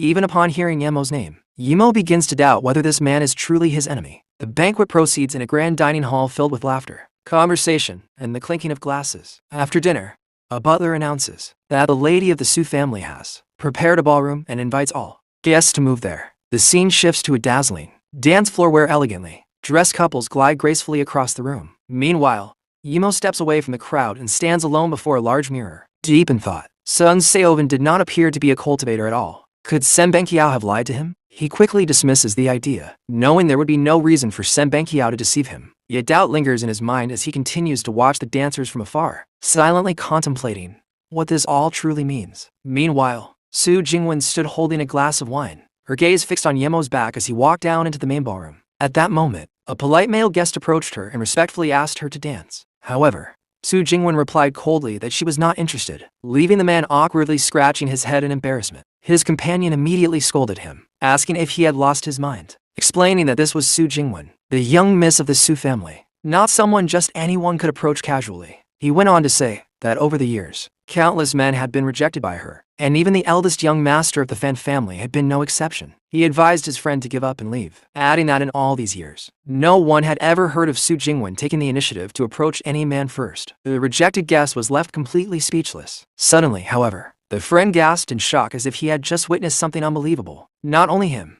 even Ning Kingzu turned around in astonishment, while the blonde girl beside her curled her lips into a meaningful smile. What left everyone stunned was Su Jingwen herself. She called out Yemo's name clearly across the hall, gracefully extended her hand, and openly invited him to dance with her. An unprecedented act. The two male guests stood frozen, unable to believe their eyes, exclaiming, "How could this be possible?" At the same time, Sun Seovan had already left the banquet and stepped outside, accompanied by his personal guards. Yimo silently followed at a distance, watching as all the subordinates bowed respectfully to greet the young master of the Sun family. Sun Seovan walked coldly toward a luxurious limousine waiting for him, and a subordinate hurried forward to open the door. Before getting in, he ordered that no one was allowed to approach the car. The bearded subordinate replied seriously. Understood. The limousine then slowly moved forward and drove away from the parking area. Once the car was far enough, one of the bodyguards began complaining in a low voice, saying that it was always the same every time the young master went out. He sent everyone away, even his personal guards, insisting on being alone in the car for reasons unknown. His companion immediately warned him to speak more quietly. The first guard continued whispering that he had heard rumors that the bodyguards chosen to accompany the young master later became very strange. They would stop recognizing their own families, as if they had become completely different people. A few days later, they would be replaced, and the previous bodyguard would disappear without a trace. Inside the limousine, a bizarre scene unfolded. Sun Seoven sat facing an exact copy of himself. Suddenly, the clone of Seoven slapped the bodyguard violently across the face, furiously calling him an idiot and demanding to know how he dared to take another woman's hand right in front of Ning Kingzu. The bodyguard panicked, trembling as he stammered out an apology. Meanwhile, the clone twisted a ring on his finger, releasing a strange blue electric current with a distorted, menacing face. He growled that if the bodyguard were not still useful, he would already be dead. With a sinister half-smile, he warned that if he could not even handle such matters properly, he could only pray that his death would not be too painful. At that moment, the clone's true identity was revealed. He was the real Sun Seoven of the Sun family, his eyes glowing with a deadly blue light. Then the limousine door opened, and a pair of clean, elegant white shoes stepped out. The true Sun Seoven exited the vehicle. His subordinates bowed once again in respect. He ordered 2 of the bodyguards to follow him back into the ballroom, and they obeyed without hesitation. One guard, watching from afar, muttered that just as the rumors said, the young master had come out alone again. He wondered what had happened inside the car.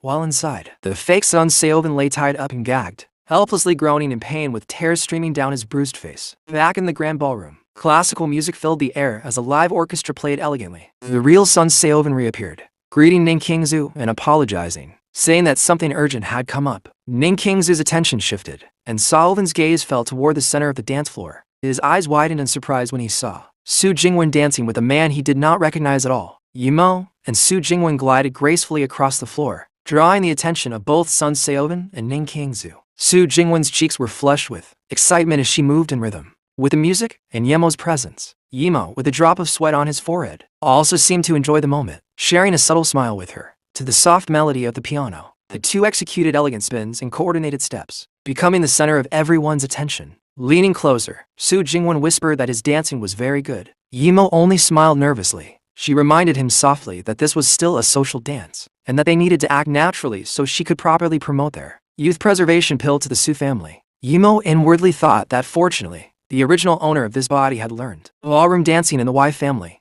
combined with his enhanced physical coordination from cultivation. Otherwise, this would have been a disaster. From a distance, and Su remarked to Ning Kingzu that she had not expected Yimo to be such a good dancer. Ning Kingzu scoffed coldly, saying that dancing was meaningless, and that in the end, he was still just an ordinary person. And Su laughed teasingly, pointing out that just moments ago, Ning Kingzu could not take her eyes off him. At that moment, Sun Seoven joined their conversation, commenting that Mr. The was quite skilled at dancing. When Ansu asked whether he truly did not know Yimo, he smiled and said that this was indeed their first meeting. Ansu replied sharply that with the immense power of the Sun family, surely they could investigate the background of a mere abandoned son. Sun Seoven laughed, saying that Ninggai City was the Su family's territory, and that he would never overstep his bounds. Ansu stated that she did not care about the schemes of noble families, but Yemo's talent in the Tao of pills was undeniable. Meanwhile, Yemo calmly sipped his wine, thinking that he only wished to plant a few seeds for the future of alchemy. Watching him, Ansu declared firmly that she would not ignore him in the future. This angered Sun Seoven inwardly. He thought bitterly that if it were not for Ning Kingzu,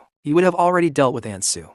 His gaze then fell on Yemo, whom he secretly despised as trash. Nearby, the 2 male guests from earlier were still gossiping. One said that Yemo's name sounded familiar. The other suddenly realized that he was Ning Kingzu's former fiancé and wondered how he dared to appear in front of young master Sun. They concluded that since Yemo had been expelled from the Y family, his only chance at rising again was to cling to Ning Kingzu. Just then, Ning Kingzu turned to leave, and Su asked why she was leaving so soon when she had said she wanted to relax. Ning Kingzu replied that she was tired and wanted to rest, and Su smiled gently at her. However, instead of walking away, Ning Kingzu suddenly stopped and called out Yemo's name sharply. He looked at her curiously while holding his wine glass. With a cold and serious expression, she warned him that she knew exactly what he was planning, but advised him to give up. She told him that the relationships between noble families were far more complex than he could imagine, and that their strength was beyond his reach. She said it was pointless for him to try to get close to her to deal with the family. Yimo listened calmly, puzzled,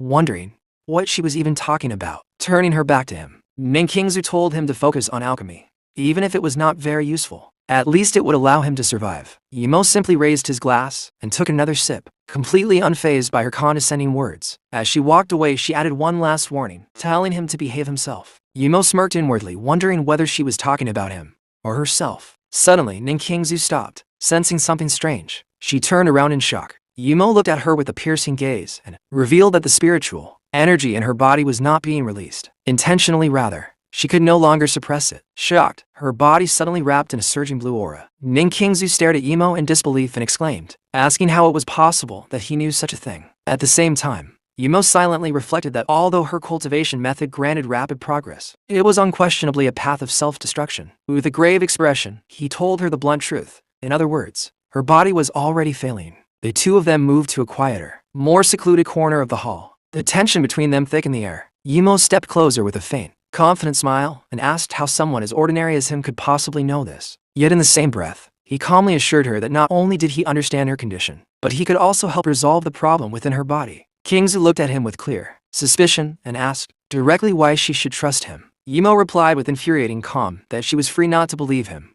After all, he was not the one in danger. However, his tone turned cold as he warned her that the reality was simple. She did not have much time left. This revelation visibly shook her. Leaning slightly closer, Yimo proposed that she could treat this as a deal, because he wanted her to do him a favor in return. With an enigmatic smile, he revealed that the favor was to deliver something to Sun Seoven. While Yimo and Qingzu spoke privately, far in the distance Sun Seoven watched them with a chilling gaze. His face twisted in anger, his eyes flickering with an icy blue light as he clenched his teeth and muttered Yimo's name under his breath. The banquet eventually came to an end, and the guests began to disperse. Strolling through the illuminated gardens of the mansion, Yimo and Su Jingwen also walked out together, arm in arm along a quiet path. Suddenly, Su Jingwen called his name, making him turn toward her. At that moment, Aunt Su approached them with a warm, radiant smile, telling Jingwen that she was very interested in the phase preservation pill and asking if they could talk. The three of them continued walking through the tranquil garden beneath the starry night sky. Yimo then asked Aunt Su directly whether she sought him out only because of his appearance. She laughed, saying that by seniority he should call her Aunt Su, but Yimo rejected this coldly, stating that he was no longer part of the Y family and would not dare to claim such familiarity. Aunt Su sighed softly and said that he and Qingzu were actually very similar, which puzzled Yimo. She explained that both of them had been sacrificed by their families. After Qingzu's parents died, her freedom had been completely controlled by the Ning family, including her marriage. Fortunately, Qingzu had been chosen by an ancient martial aristocratic clan, granting her the opportunity to become an immortal cultivator. Yet Aunt Su warned that unless she fully transcended the mortal realm, she would never truly be free. Su Jingwen gasped in astonishment, repeating the words immortal cultivator and transcendence in disbelief. Yimo immediately understood. Transcendence must refer to the third stage of cultivation, a massive turning point with an enormous leap in power. He realized that in order to advance quickly, Qingzu had chosen an extremely ancient cultivation method that no one else used anymore, one that placed her body in a constant state of deficit, trading her lifespan for cultivation strength. Yimo asked Aunt Su why she was telling him all this. With regret, she admitted that she had tried to treat Qingzu's body but had no way to cure her. She added with a sigh that it was the same situation as Su Jingwen's mother. No method seemed effective. However, she then looked meaningfully at Yimo and said that his healing talisman had been what saved Su Jingwen's mother. She continued, saying that his phase preservation pill was something she herself could not create, and that his alchemical theory far surpassed any master she knew. In him, she saw a new hope. Su Jingwen stood stunned, thinking to herself how it was possible that Aunt Su, president of the traditional Chinese Medicine Association, would admit she could not compare to Yimo. She added aloud that Yimo did not just refine pills but could also create talismans and other mystical items, making her wonder if he might truly be a legendary immortal cultivator. Yimo, meanwhile, thought dismissively that compared to the cultivation system of the Luyu continent, this world was truly backward. Aunt Su then turned to him and said that she was very interested in his pill, and that, on behalf of the Su family enterprises, she wished to establish close cooperation with him. Su Jingwen joyfully hugged Aunt Su, exclaiming that with her protection, their pill profits would increase at least tenfold. Aunt Su laughed and affectionately called her a little money grabber. Then, with a serious expression, she asked Yimo that if he ever had the chance in the future, she hoped he would save Qingzu. She explained that deep down, Qingzu was a very sensitive and fragile person and revealed that when their engagement was cancelled, King Zu had actually resisted it. This left Imo silent and thoughtful. At that moment, Sun Se-oven's voice suddenly called out to Aunt Sue from a distance. He approached with a polite smile and said that before leaving, he wanted to personally bid her farewell. Aunt Sue replied that he was very considerate. Sun Se-oven then pretended to notice Imo and Su Jingwen with mild surprise and greeted them insincerely. With a fake smile, he said that today had felt like meeting an old friend at first sight and extended his hand to Imo, saying he looked forward to seeing him again. Imo smiled enigmatically and replied that he was certain they would meet very soon. Their handshake was tense, filled with unspoken hostility. Suddenly, Imo's eyes widened in surprise. This time, he clearly sensed spiritual energy within Sun Se-oven, who was now faintly wrapped in a powerful purple aura. After the handshake, Sun Se-oven turned calmly and walked toward his limousine. Just as he was about to enter, a guard informed him that Miss Ning had sent him a gift, already placed inside the car. Inside the limousine,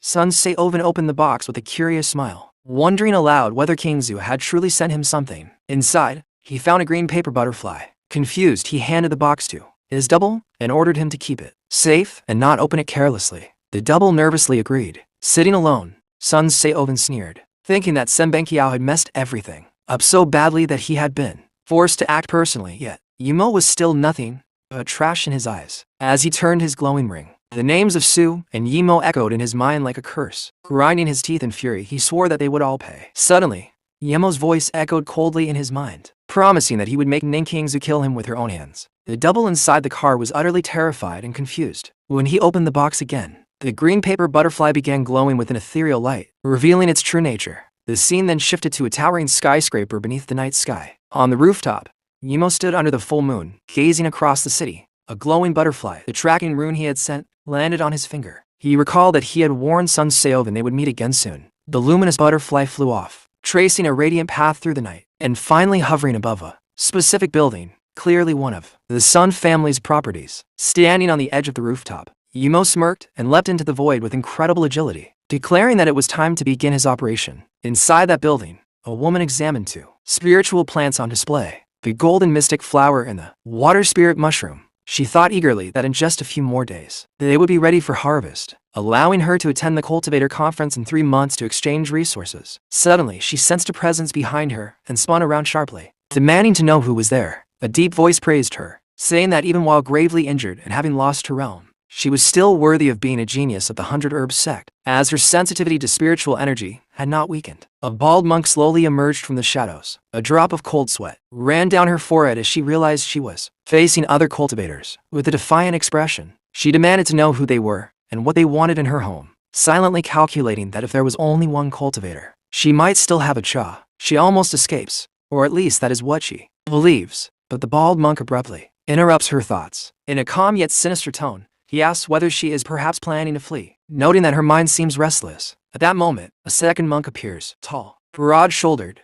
and smiling faintly. He remarks that even a lion uses its full strength when hunting a rabbit, suggesting that to be absolutely certain, it is better for them to act together. Seeing both cultivators blocking her path, she scoffs sarcastically, saying they truly think highly of her if they sent to people just to capture her. Quickly regaining her composure, she smiles calculatingly and asks what the true purpose of their visit is. The muscular monk replies serenely that they have come to invite benefactor Su to accompany them, and he hopes she will not make things difficult. However, the thinner monk grows impatient and bluntly tells his senior brother to stop wasting time. They should simply break her limbs and take her by force. In response, she places her hand on a strange carnivorous plant and coldly challenges them, asking what they think this place is. The plant suddenly trembles as she releases her power, declaring that since they have come here, they will stay here forever. A glowing cloud of spores erupts into the air. The bald monk gasped in shock, exclaiming, "What is that thing?" Meanwhile, the muscular monk covers his mouth in horror, realizing that the substance is poisonous. With a sly,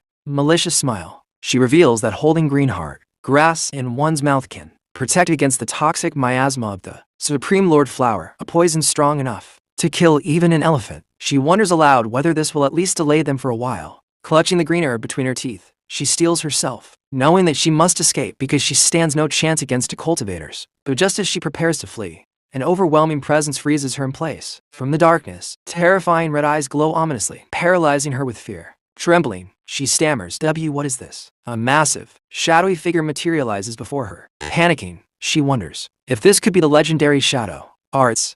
Another silhouette emerges from the darkness, and she gasps, asking if he belongs to the hidden sects. The newcomer calmly confirms that yes, they are the very same hidden sects that destroyed the 100 Herbs sect in the past. Trapped by a surging purple energy, she demands to know who he truly is, reminding him that the agreed date has not yet arrived. When she finally looks up at his face, her shock turns into disbelief as she cries out, because the man standing before her is Yimo, disguised as Sun Seovan. Grinning darkly, Yimo asks why it should be impossible for him to be here, and whether she is truly so surprised to see him, head of the Su family. Meanwhile, at Sun Shaolan's residence, two guards chat lazily while standing watch. One yawns and thinks about the upcoming shift change, while the other suggests eating oden later to warm up. As they idly wonder what young Master Sun might be eating tonight, a silent purple aura slips through the corridor without them noticing. Using his cloud stepping technique, Yimo infiltrates the building, thinking to himself that his enemies had better be ready. The glowing tracking butterfly in his hand confirms that he has reached Sun Seovan's residence. It stops in front of a wooden door, illuminating the hallway with its green light. Yimo follows it,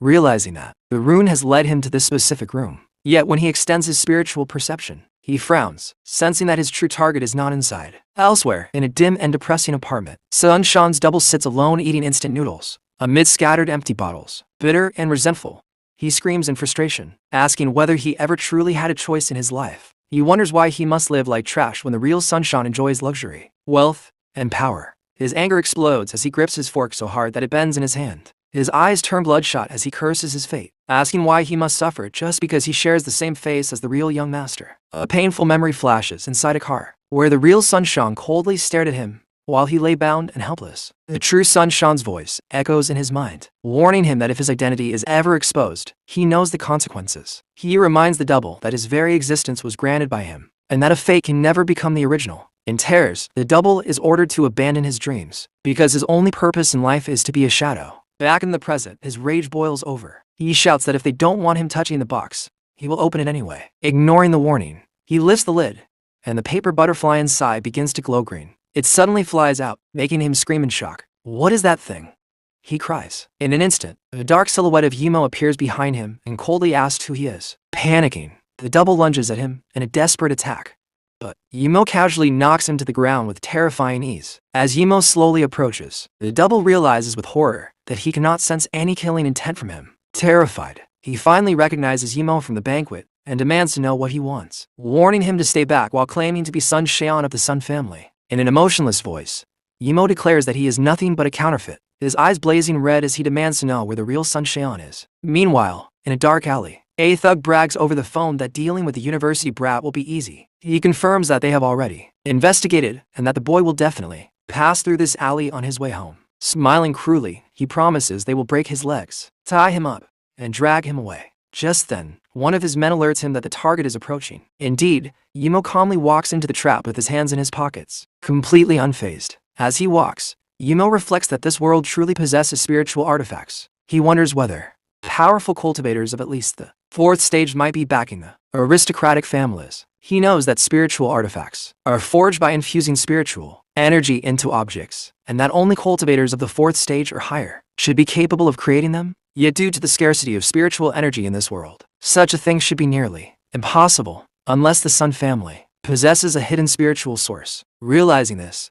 he decides that after dealing with Sun Seovan, he must go to Lushi as soon as possible to locate this source and strengthen his cultivation. Suddenly, a voice interrupts his thoughts. A group of thugs emerges from the shadows, surrounding him completely. Their eyes glow red in the darkness as their leader sneers that they have been waiting for him for a long time. He mockingly tells Yimo that someone has paid a high price for his legs, and asks whether he will break them himself or needs help. Yimo remains silent, as a dangerous purple aura begins to radiate from his body. The thug leader feels a chill from Yimo's gaze, and wonders what kind of person he is facing. Shaking off his fear, he shouts the order to kill. The men charge forward screaming, but in the blink of an eye, Yimo moves like a ghost, crushing them one by one with terrifying speed and strength. The leader stands frozen in disbelief, stammering, What the hell is this? Before he can react, Yimo delivers a devastating punch charged with purple energy, sending another thug crashing to the ground unconscious. Watching his men fall, the leader trembles in terror, questioning whether Yimo is even human. Yimo then lifts him by the throat and demands, in an icy voice, to know who ordered this attack. The scene shifts to the Su family estate, where investigators are already examining the glass garden. Ninxing arrives as one of her subordinates hands her a report, explaining that they have recovered the surveillance footage from the security cameras. The security footage from the rooftop is displayed. It shows a group of people climbing over the perimeter wall at around 1 a.m., confirming that the head of the Su family had indeed been abducted. The investigator explains that although the footage is limited, the sequence of events is clear. There were 3 attackers, and the face of one of them was captured clearly by the camera. As Ninxing reviews the recording, she clenches her teeth in rage when she recognizes that one of the attackers was among the guests at the banquet that same day.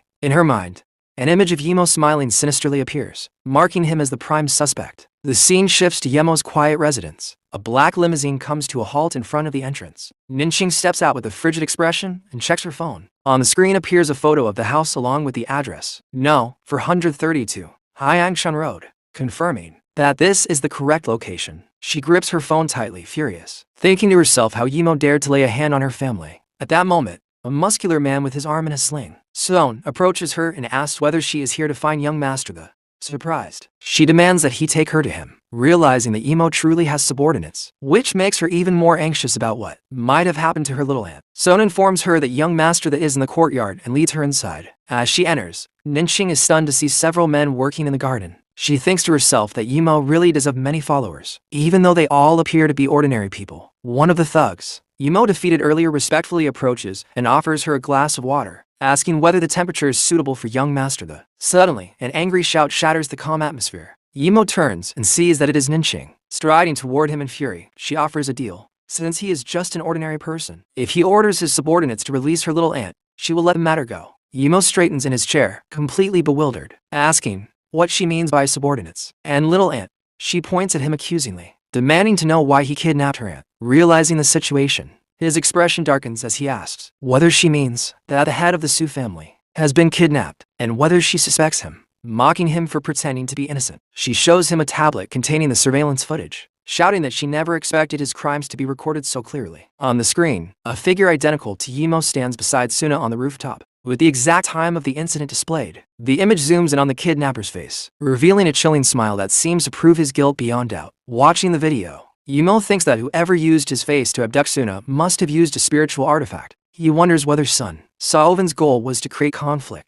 between him and Ninxing. Ignoring his reasoning, Ninxing releases her power and demands that he hand over her aunt immediately, threatening to make him experience the might of a cultivator if he refuses. Calmly, Yimo explains that at 1:30 a.m. he was not at her aunt's residence, and although he knows she will not believe him, people sent by Sun Saoven can testify for him. This leaves her confused, and she asks incredulously whether those men are not simply his own subordinates. One of the thugs steps forward and shows her chat history, proving that young Master Sun ordered Yimo to be lured to his territory before personally taking him away. Still unconvinced, she challenges him directly, asking how he explains his face appearing on the security footage. Without panicking, Yimo takes out his own phone and plays a video, saying that by coincidence he recorded his whereabouts as backup evidence and invites her to watch. In the video, the body double explains how Sun Sheon used the ring on his hand to change his appearance and disguise himself as a subordinate to follow Yimo, planning to reveal his true identity only when safe. The man introduces himself as Xian, stating that he is Sun Saoven's body double whose job is to ensure his safety, and that he was the one impersonating him at the banquet. Ninxing is utterly stunned, realizing with horror that Sun Saoven can alter his appearance. Yimo explains seriously that he possesses a spiritual artifact capable of changing one's face. She covers her mouth in shock, understanding how precious such artifacts are even among aristocratic families. Yimo concludes that Sun Sheon's plan was to disguise himself as Yimo, kidnap her aunt,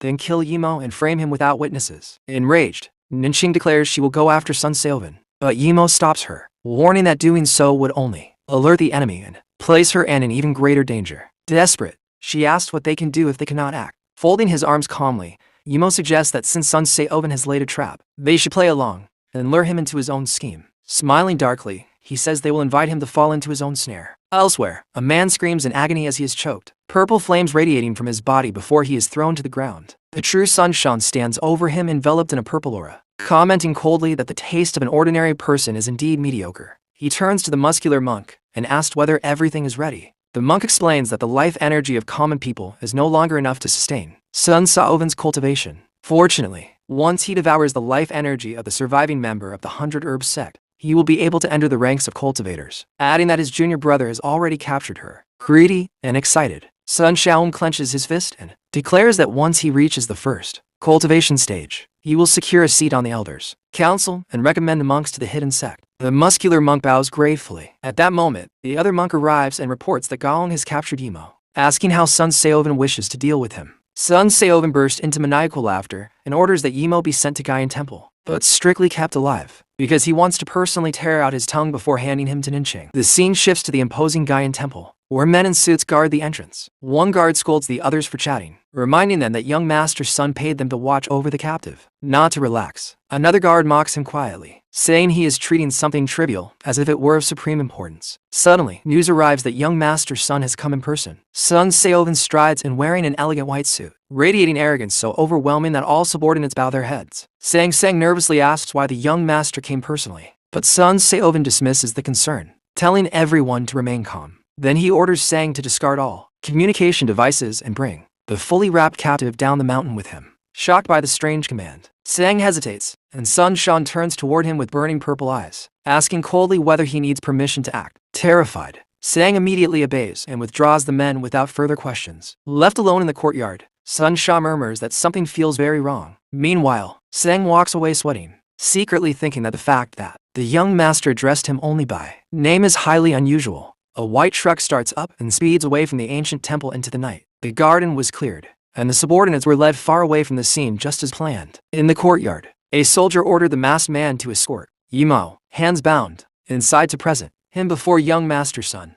The hooded lackey shoved Yimo's shoulder roughly and growled that he had better behave and know his place. Suddenly, sharp applause echoed through the air, interrupting the guard and drawing everyone's attention. Sun Seoven appeared with a solemn air, flanked by two bald bodyguards. He smiled with perfect falsehood and said that he and Mr. The were meeting again. Yimo recognized his enemy instantly. His gaze turned razor-sharp as he coldly asked what Sun Seoven intended to do with him. Standing arrogantly in the center of the courtyard, Sun Seoven sneered and mocked him, asking whether he had ever imagined such a miserable ending. Stepping closer with a grim expression, he sarcastically asked with the overwhelming confidence Yimo had shown at the banquet had gone. Then, suddenly furious, he widened his eyes and shouted that Yimo was nothing but vermin for daring to speak with Ninqing right in front of him, jabbing a finger into Yemo's chest. Sun Seoven admitted that his biggest mistake had been letting the useless Shen Penshao act, which was the only reason Yimo had survived. Unmoved, Yimo calmly explained his relationship with Penshao and then asked Sun Seoven what his real reason for targeting him was. Sun Seoven gave a twisted, sinister smile. Behind his glasses, his eyes gleamed with murderous intent as he vaguely questioned the reason himself. Then, exploding in rage, he roared that the very fact that trash, like Yimo, had once been Ninqing's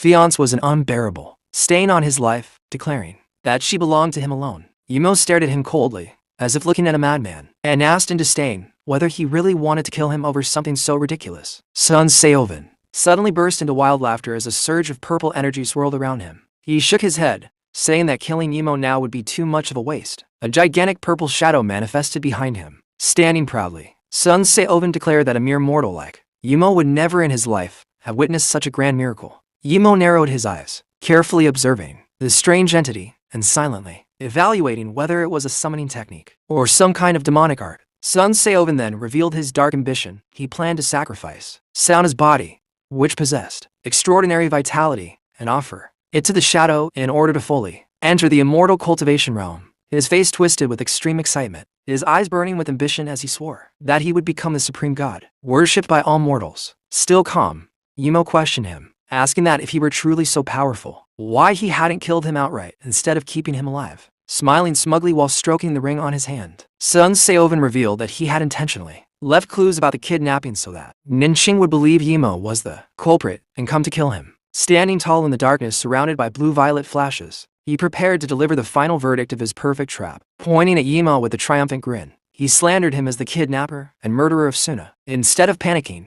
Yimo simply curled his lips into a mocking, meaningful smile and calmly remarked that Sun Seoven had just confessed everything himself. In the midst of his triumph, Sun Seoven froze, frowning suspiciously as he demanded to know what Yimo meant. With effortless ease, Yimo broke free from his bindings, turned around, and asked the mysterious masked figure behind him whether they had heard the confession clearly. The figure slowly raised a hand and lifted the visor of the cap. A cold female voice confirmed that she had heard every single word without missing anything. When the mask was removed, Ninqing appeared, eyes blazing with fury, Clenching her teeth, she declared that she had heard everything perfectly. Sun Se-oven panicked upon seeing the woman he desired most. Stammering desperately, he tried to justify himself, claiming that Suna was still safe and that he had only been joking to scare Yimo. Ninqing did not even bother to listen. Her aura erupted violently, unleashing a powerful wind as she shouted that he must release her little Anne immediately. A green spiritual glow enveloped her as she warned that if he refused, she would not spare the Sun family. Realizing he had fallen into a trap, Sun Se-oven turned to Yimo with a twisted face full of hatred and roared like a madman for daring to outplay him.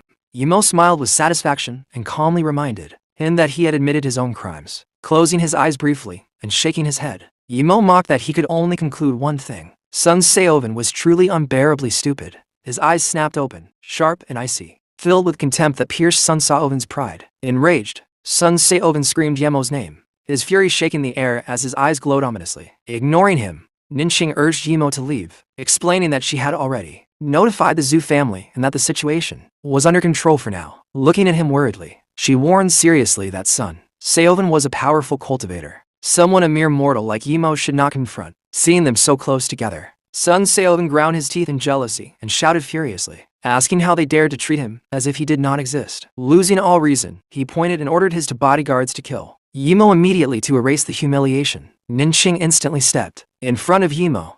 A brilliant blue flame erupted around her as she firmly declared that no one would act. But the two bald cultivators did not hesitate. They channeled their energy and charged straight into battle with deadly determination. At the same time, Sun Se-oven raised a shining phone threateningly, forcing Ninqing to choose between Yimo and Suna's life, because with one call, her aunt would die instantly. Frozen in despair, Ninqing realized she was trapped. Just then, Yimo calmly stepped forward to shield her and said there was nothing to worry about, leaving her stunned. He then showed her a photo on his phone, announcing that he had already rescued Suna and that she was being safely carried away at that very moment. Seeing the image, Sun Se-oven turned pale with horror, unable to believe that Yimo had secretly broken through his defenses. Staring at the surveillance screen that now showed an empty room with dangling chains, he screamed inwardly, wondering where his useless subordinates had gone. Time rewinds 15 minutes to the foot of the mountain behind Gaian Temple, where Sun Se-oven had gathered all his men to guard the captive and prepare his plan. Standing proudly among his guards, he ordered everyone to stay in position and wait for the right moment to intimidate his enemies. Then he casually walked away to make his threatening call, unaware that disaster was already approaching. While secretly checking his phone among the trees, he suddenly received a message from Yimo, stating that Suna had already been brought down the mountain safely and that only the arrival of the Su family remained. Fury exploded within him as his purple aura blazed violently. Grinding his teeth, he realized one of his men must have betrayed him. Looking at Yimo from afar, fear crept into his heart as he understood that Yimo had calculated every step with terrifying precision. Under the sunlight, facing Yemo's calm and icy gaze, Sun Se-oven began to doubt, wondering whether this man was truly the useless member of the family. Losing all composure, he pointed and screamed at his guardians to kill Yimo immediately, declaring that he himself would hold back Ninqing. The two giants charged forward with a crushing momentum that made the ground tremble. Ning cursed under his breath and pulled Yemo's hand to flee. Suddenly, a brilliant, devastating purple energy palm shot from the enemy's hand, tearing through the air and chasing them relentlessly, forcing them to barely dodge lethal and treacherous attacks. Out of nowhere, glowing pink energy bands appeared and tightly bound Ninzu's limbs. She struggled in vain and screamed in terror that she could no longer move. From above, Sonovan laughed wildly, forcing her to watch the miserable death of Yimo, while Ninqing cried out desperately for him to run. At the same time, Sonovan's bodyguards launched a simultaneous attack, determined to finish Yimo. Sun Se-oven sneered with an evil smile, declaring, "Min Kingzu, you can protect nothing. Trapped." Ninyu trembled in horror and lamented, "This is all my fault. I underestimated the enemy too much. I never should have come with him." Despite being surrounded, Yimo remained calm, channeling his energy and preparing for battle. Suddenly, he moved at blinding speed, vanishing and leaving both bodyguards completely bewildered. Appearing instantly behind one of them, Yimo grabbed his head. As the thug screamed in disbelief, Yimo used his cloud shadow step and slammed him brutally into the ground. The display of power left Ning stunned, mouth open in shock as she wondered, how can Yemo's strength be so overwhelming? The second bodyguard was sent flying through the air with unstoppable force. Then, the first defeated thug began, dissolving grotesquely into a yellow liquid that bubbled on the ground and moved on its own. In moments, the liquid swirled upward and reshaped itself back into his body. The regenerated guard shouted furiously, "This is a body substitution talisman that cost us dearly. How dare you?" But before he could finish, cold sweat ran down his face as he sensed Yimo behind him, eyes glowing red. With devastating speed, Yimo struck him with a spirit energy punch that sent him flying again. Watching from afar, Sun Seoven muttered in amazement that such speed was clearly not that of an ordinary person. Wrapped in crackling blue aura, Yimo stood tall as Sun Seoven whispered in disbelief. Yimo, you are actually a cultivator.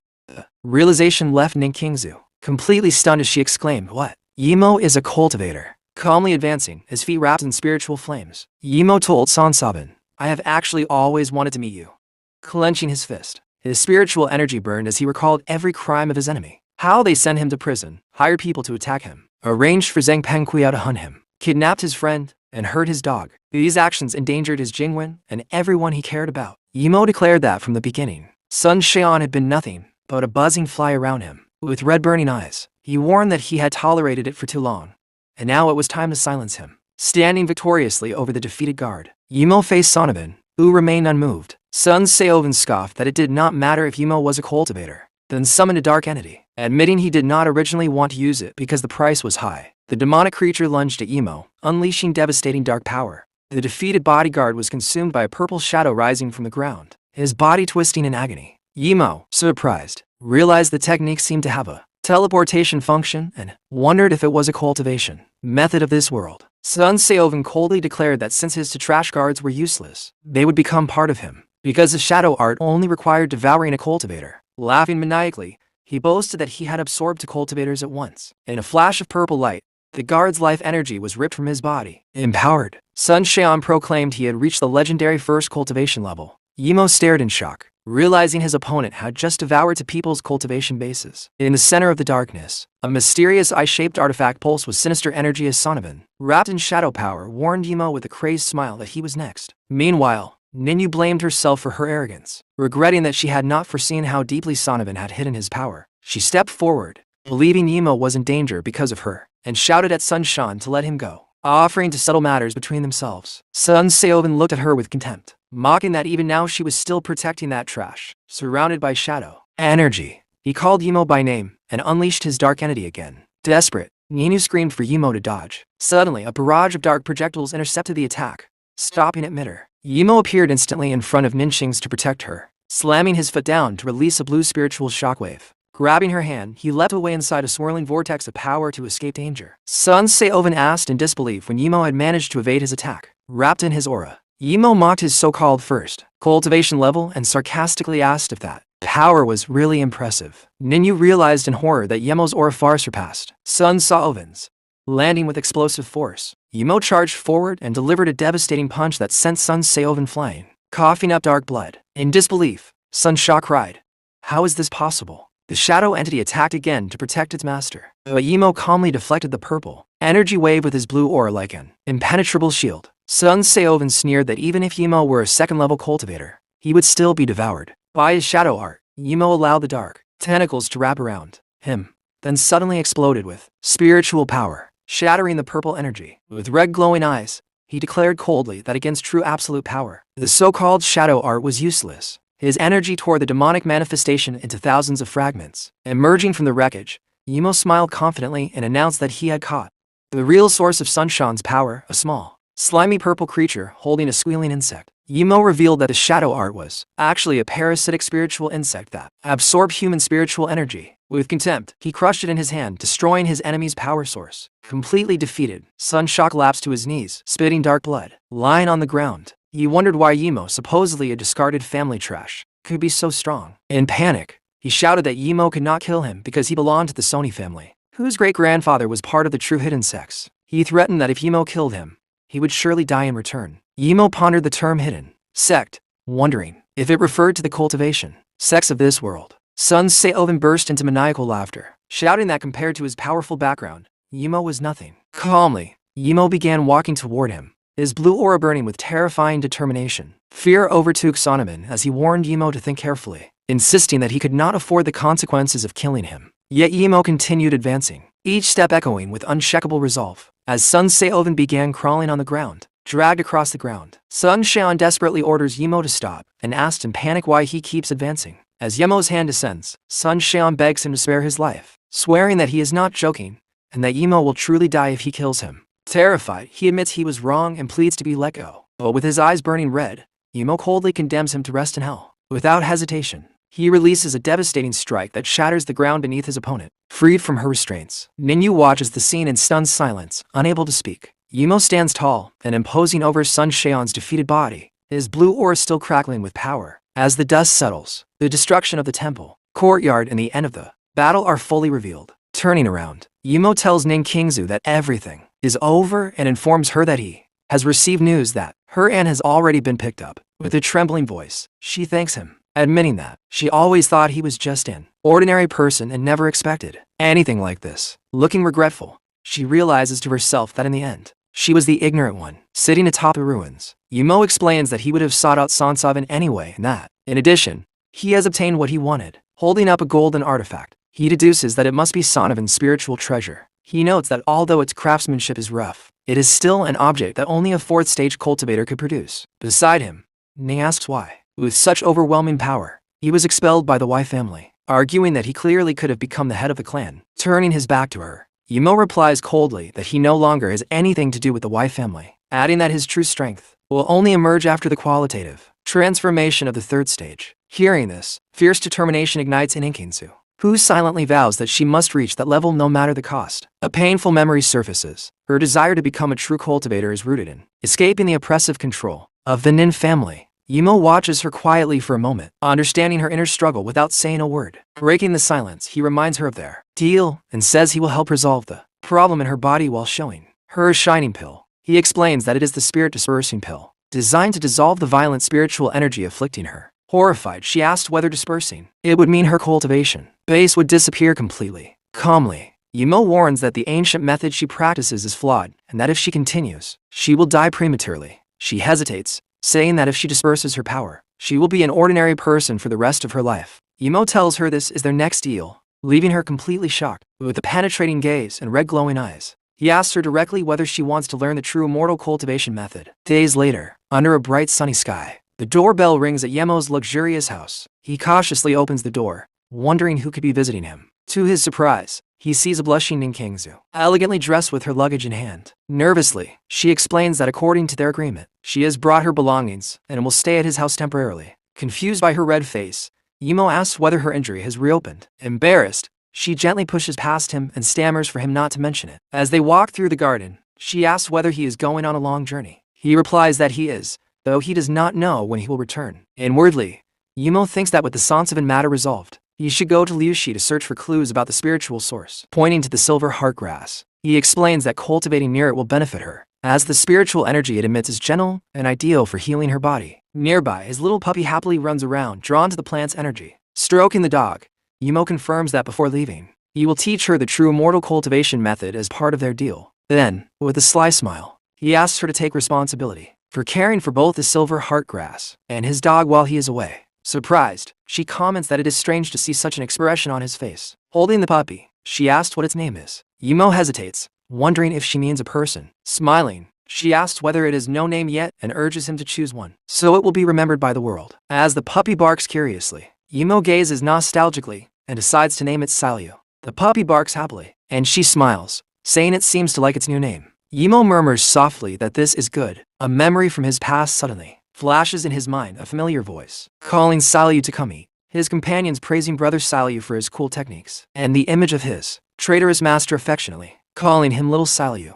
The painful echo fades as steam clears and Yumo returns to reality in his bathroom. Ninyu emerges, drying her hair, slightly blushing as she asks which room she will sleep in. Later, in the study, she asks how he plans to deal with the Sun family. Checking his phone, Yumo casually replies that everything has been arranged. Without looking up, he tells her she can sleep in the guest room, which he has already cleaned. With a sinister smile and glowing red eyes, he reveals that in the eyes of the world, Sun Shawan will not disappear. Meanwhile, on the back mountain of the Sun family, an imposter identical to Sun Seovan meets with the clan members, perfectly executing Yemo's plan. An elder addresses him as Seovan, the head of the Sun family. Sun Miao asks whether he is certain that his great-grandfather will come out of seclusion today. Sweating nervously, the fake Seovan says that is what his information indicates. Suddenly, a massive stone gate begins to open, releasing brilliant light from within. The imposter exclaims in shock that the door is opening as everyone watches in anticipation. A gigantic claw emerges from the darkness. Bowing, he announces that his great-grandfather has emerged. Miao reflects that 5 years passed in the blink of an eye. For time flows differently for immortal cultivators. He congratulates the elder for reaching the third cultivation stage, declaring him a legendary immortal and wishing him a life as long as the heavens. The great-grandfather of the Sun family appears riding atop a dark beast, laughing heartily. He thanks everyone for waiting so early in the morning and tells his nephew that his tongue is still as sharp as ever. The patriarch then calls the fake Seoven forward. After a formal greeting, he asks what happened with the boy from the Y family. Trembling, the imposter says that the matter has been dropped because Imo is ultimately just an ordinary person and not worth pursuing. The word dropped echoes, and his face drains of color. With red glowing eyes, the elder rebukes him harshly, asking how he dares use such a word as a member of the Sun family. He warns that just because he indulges him does not mean he will not discard him, and if he cannot handle the matter, his great-grandfather will do it himself. Calling to men forward, Yu and Kanan, shipping from the hidden sect, the elder orders them to make a trip to Nai. The fake Seoven panics internally, realizing this is disastrous. With absolute coldness, the patriarch commands them to bring back that boy's head. Ning Kingzu stared at Imo in disbelief and exclaimed, "You get up at 5 in the morning, just to train, even when I go to the spa. I don't wake up this early." Hearing her complaint, Imo calmly replied, "Spiritual energy peaks at 5 a.m. at that time. You get twice the results with half the effort. Drink this before we start." Without hesitating much, Ning Kingzu took the drink Imo handed to her and gulped it down immediately. As the liquid flowed through her, she could faintly feel a trace of spiritual energy entering her body. Surprised, she looked at him and asked, "What is it?" Imo answered evenly, "A simplified version of the gathering spirit pill. Your body needs gentle spiritual energy right now. The original pill would be destimulating. This one is made by mixing powdered fragments of the pill into celery and cucumber juice. That mild blend suits your body perfectly for now." In his heart, he silently reflected. On the Luyu continent, this is considered food therapy. Even infants use it. The bodies of people in this world really are fragile. Then he looked at her again and said firmly, "Now hurry and get changed. I'll teach you real cultivation." His eyes were filled with determination, completely serious about guiding her properly. The scene shifted to the garden outside. Early morning light filtered through the trees as Ning Kingzu ran along the path, slightly out of breath. "We're really doing this here?" she asked, glancing around at the open space. Imo, already seated calmly, instructed her. "Nature is full of ambient energy. This spot is perfect." Not far away, a few elderly onlookers watched the two of them with curiosity. One of them muttered, at his age, "What's he even doing? Sitting there to meditate?" Another chuckled and added, "This is what they call a love that risks your life. A couple that can handle a girl's whims is sure to last long." Hearing their teasing remarks, Ning Kingzu's cheeks flushed red. Embarrassed and flustered, she protested, "Which part of this looks like a couple to you?" Watching her restless expression, Imo said calmly, "Calm yourself, try to feel the energy around you." Ning Kingzu slowly opened her eyes, still confused, her breathing uneven. Imo continued patiently, "Before, you were forcing all the spiritual energy into your body. That's why it mixed with rough, chaotic energy. That energy is invisible to normal humans,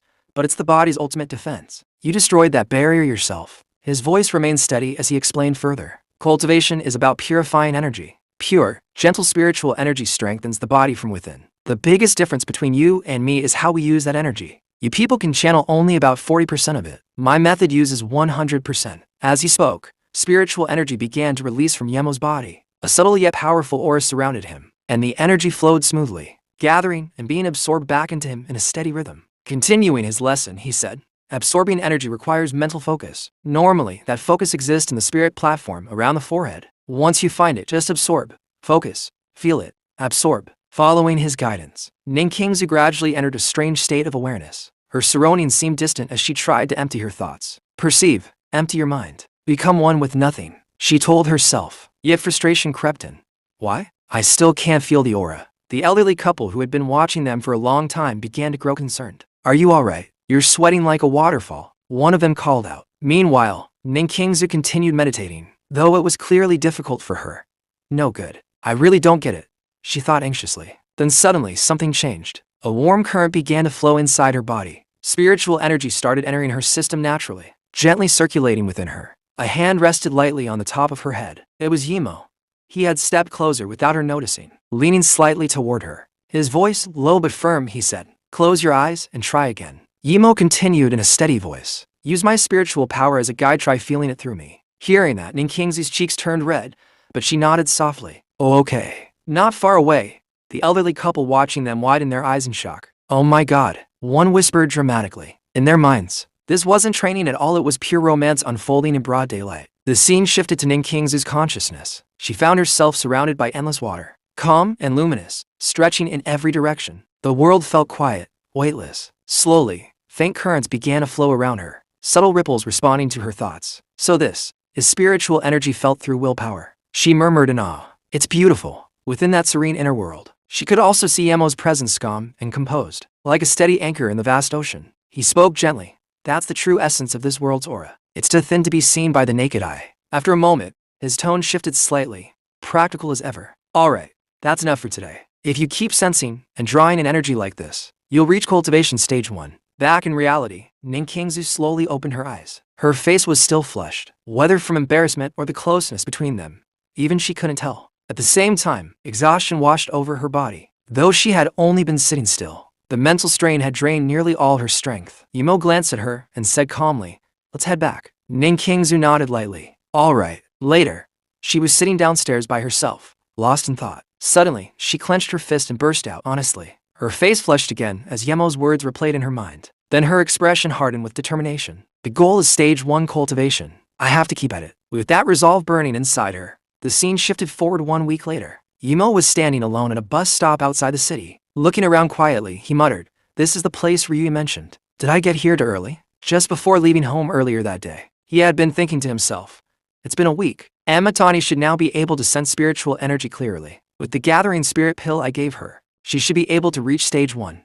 With her talent, I can trust her to handle things while I'm away." His thoughts paused as he turned to the side. A vehicle was approaching from a distance. That must be Ryuya's car. The bus pulled to a stop in front of him. Without hesitation, Yemo stepped inside. The driver looked at him curiously and said, "Hey, kid headed somewhere dangerous. We're not busy today. Sit wherever you like." The driver's expression seemed oddly different, almost unreadable. Yemo walked further inside the bus, deep in thought, his mind already preparing for whatever awaited him next. Inside the bus, Yemo glanced around and noticed several unfamiliar faces. Without drawing attention to himself, he walked quietly to his seat and sat down. Closing his eyes for a brief moment, he thought to himself, finally, it's time. The bus began moving forward, carrying him farther from everything familiar. The scene shifted to a flight landing, and a voice announcement echoed in the background. We've arrived in Nemi City. Not far away, two people were talking as they stepped out. Finally here, one of them said with relief. The other stretched stiffly and complained, "Ugh, getting old is rough, sitting too long wears me out." Meanwhile, a man stood slightly apart from the crowd, staring at his phone. On the screen was a photo of Yemo and Ninkingzu together. His eyes narrowed as a cold smile formed on his lips. "I've already got that brat's address. Time to strike when the chance comes." His expression grew darker, almost twisted with excitement. 30 years since I last went out into the world. Time to enjoy myself to the fullest. The scene shifted once more to the next morning. Inside Su Jingwen's office, everything looked orderly and professional. Her secretary stood nearby, waiting quietly. But Su Jingwen herself wasn't focused on work. She was staring at a bracelet on her wrist, the one Yemo had given her before leaving. His words echoed in her mind. "While I'm away from Nemi City, wear this bracelet for protection." She gently touched it, her expression unreadable, as if trying to understand the weight behind his calm warning. Lost in her thoughts, Su Jingwen felt her cheeks grow warm. The memory replayed clearly in her mind. Yemo's calm voice explaining the bracelet as he handed it to her. Each bead has a warding sigil engraved in it. If you sense danger, use it just like I showed you. At the time, she had nodded seriously. But now, thinking about the way he had personally prepared it for her heart couldn't help but flutter. Without realizing it, she had completely drifted into her own little world, absent-mindedly staring at her wrist. "President Su." The sudden voice snapped her back to reality. "I've been talking this whole time, but you've been staring at your hand instead." It was just her secretary, looking thoroughly confused. She had clearly been trying to discuss work matters, only to be ignored. The secretary tilted her head slightly and added with a teasing tone, "That bracelet, it's from Mr. Imori, isn't it? You must really like it." Su Jingwen stiffened for a split second, caught off guard. The faint blush on her face only deepened, though she quickly tried to compose herself and return to her usual calm, professional demeanor. Hearing her secretary's teasing remark, Su Jingwen immediately straightened her posture and shot her a sharp look. "Careful, Ogata. Maybe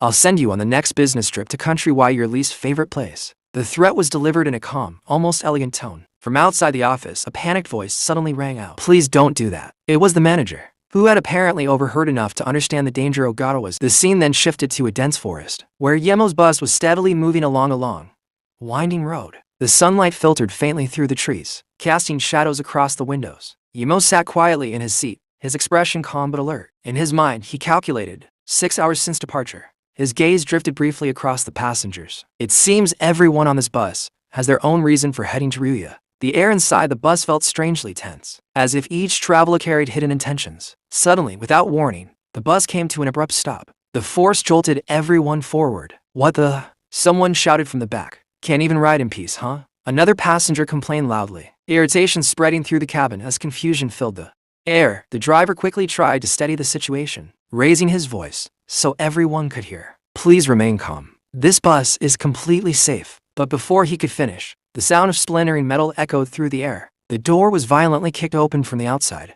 A man stepped in, and he wasn't alone. 3 more followed behind him, all carrying weapons. Their presence instantly froze the atmosphere inside the bus. As one of the armed men tried to push his way further in, a passenger near the front stood up to block him. For a brief moment, it seemed like he might resist, but then a suffocating wave of killing intent poured out from the intruder's body. The sheer pressure of it stunned everyone present. It was so intense that the air itself felt heavy. Another passenger, recognizing something, spoke up nervously. You guys, you're Flower Pavilion's men, right? I thought this was Kamakochi's job. The words had barely left his mouth when one of the gang members moved. In a single, ruthless motion, he thrust his weapon straight through the man's throat. The attack was swift and merciless. Chaos and screams erupted inside the bus. Every passenger was overwhelmed with fear. Their earlier complaints instantly replaced with terror. No one dared to move. The gang member who had carried out the attack slowly scanned the cabin, his eyes cold and merciless. The killing intent radiating from him grew even stronger as he spoke. Everyone off the bus. There's someone on board who shouldn't be here. He tightened his grip on his weapon and added harshly. We'll question you all outside. Otherwise ...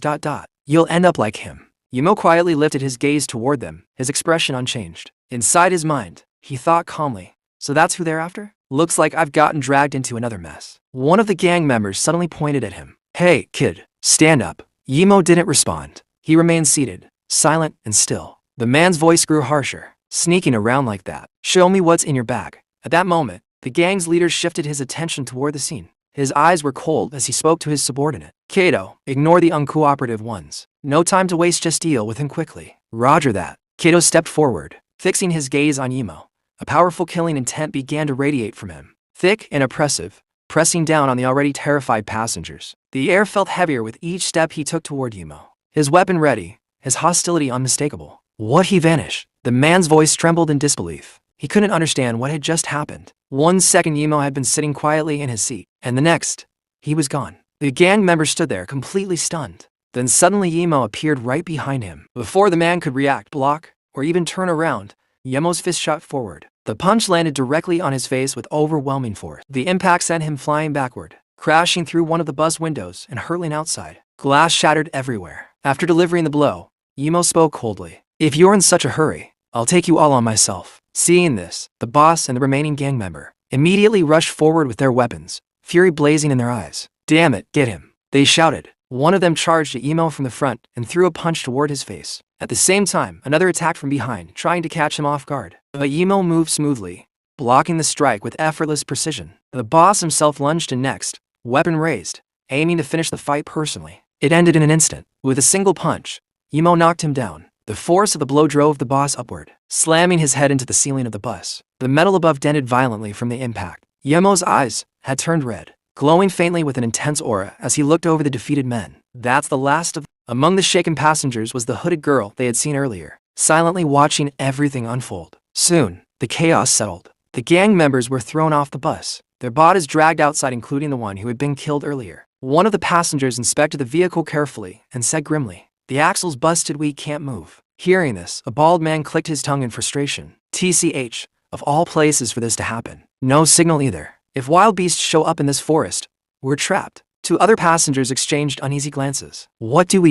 We don't even know what's nearby. The forest around them felt vast and silent, and the tension that had briefly faded began creeping back once more. Yumo stood slightly apart from the others, leaning calmly against a tree as the anxious voices filled the clearing. His expression remained steady while his thoughts moved ahead of the situation. With my power, I can make it out of this forest. His eyes shifted toward the deeper path ahead. But if I'm heading to Ria, I'll need a new contact to guide me there. Just then, a voice called out to him. It was the hooded girl, the same one whose life had indirectly been saved because of his intervention on the bus. She stepped forward, determination in her eyes. If it's Ria you're going to, I can take you there, she said firmly. In return, take me safely to Gamoto. Yumo glanced at her briefly, unimpressed, not interested. Without waiting for her reaction, he began walking away. Wait, she shouted, her voice rising. Think about it. Without me, you'll never reach Ryuya. He didn't stop. Calmly, almost dismissively, he replied, those men earlier, they were targeting you. Probably after that box you're carrying. His gaze flickered toward the object she was holding.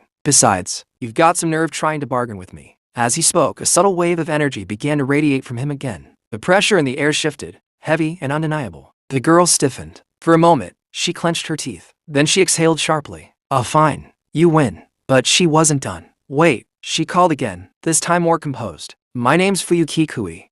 I'm from Ryuya. She studied his expression carefully before asking. You're not going there for money, right? Slowly, she lowered her hood, revealing her face clearly for the first time. There was sharp intelligence in her eyes now, no longer just desperation. Then she held up something for him to see. You're going to look for this, aren't you? Just then, a shower of jeeps suddenly starts flying toward the group. One of the men looks around in alarm and shouts, someone's here. Another quickly follows with a relieved cry. Thank goodness. We're saved. At the same time, several vehicles pull up and come to a halt right beside their bus. The sudden arrival fills the air with tension and hope. One of the men rushes toward the vehicles and calls out loudly, are you the rescue team sent by Kamakochi-san? But before he can get any response, a man steps forward and delivers a powerful kick that sends him crashing backward onto the ground. The atmosphere instantly shifts from relief to dread. A figure slowly steps out of one of the cars and says coldly, Kamakochi-san, as if he'd ever send help. We then see a few guards dragging someone forward while shouting, Hanade-san, we found Tabita. They are talking about the same gangster we saw earlier. The man looks beaten and barely able to stand, as he is forced to face the young master. He lowers his head and apologizes weakly, Hanade-san, I'm sorry. Seeing his miserable condition, the young master, Hanade-san, asks sharply, where did that woman go? The gangster bows his head even further and answers in a shaken voice, all of our men were taken out by a single punk. After hearing those words, Hanade-san's expression turns ice cold. In a low, threatening voice, he repeats, a single punk. You do know what happens if you lie to me, don't you? The air grows heavy with fear as his warning hangs over everyone present. Just then, a bald man hurriedly steps forward and says, Hanade-san, I know where those two ran off to. If you get us out of this forest, I'll tell you.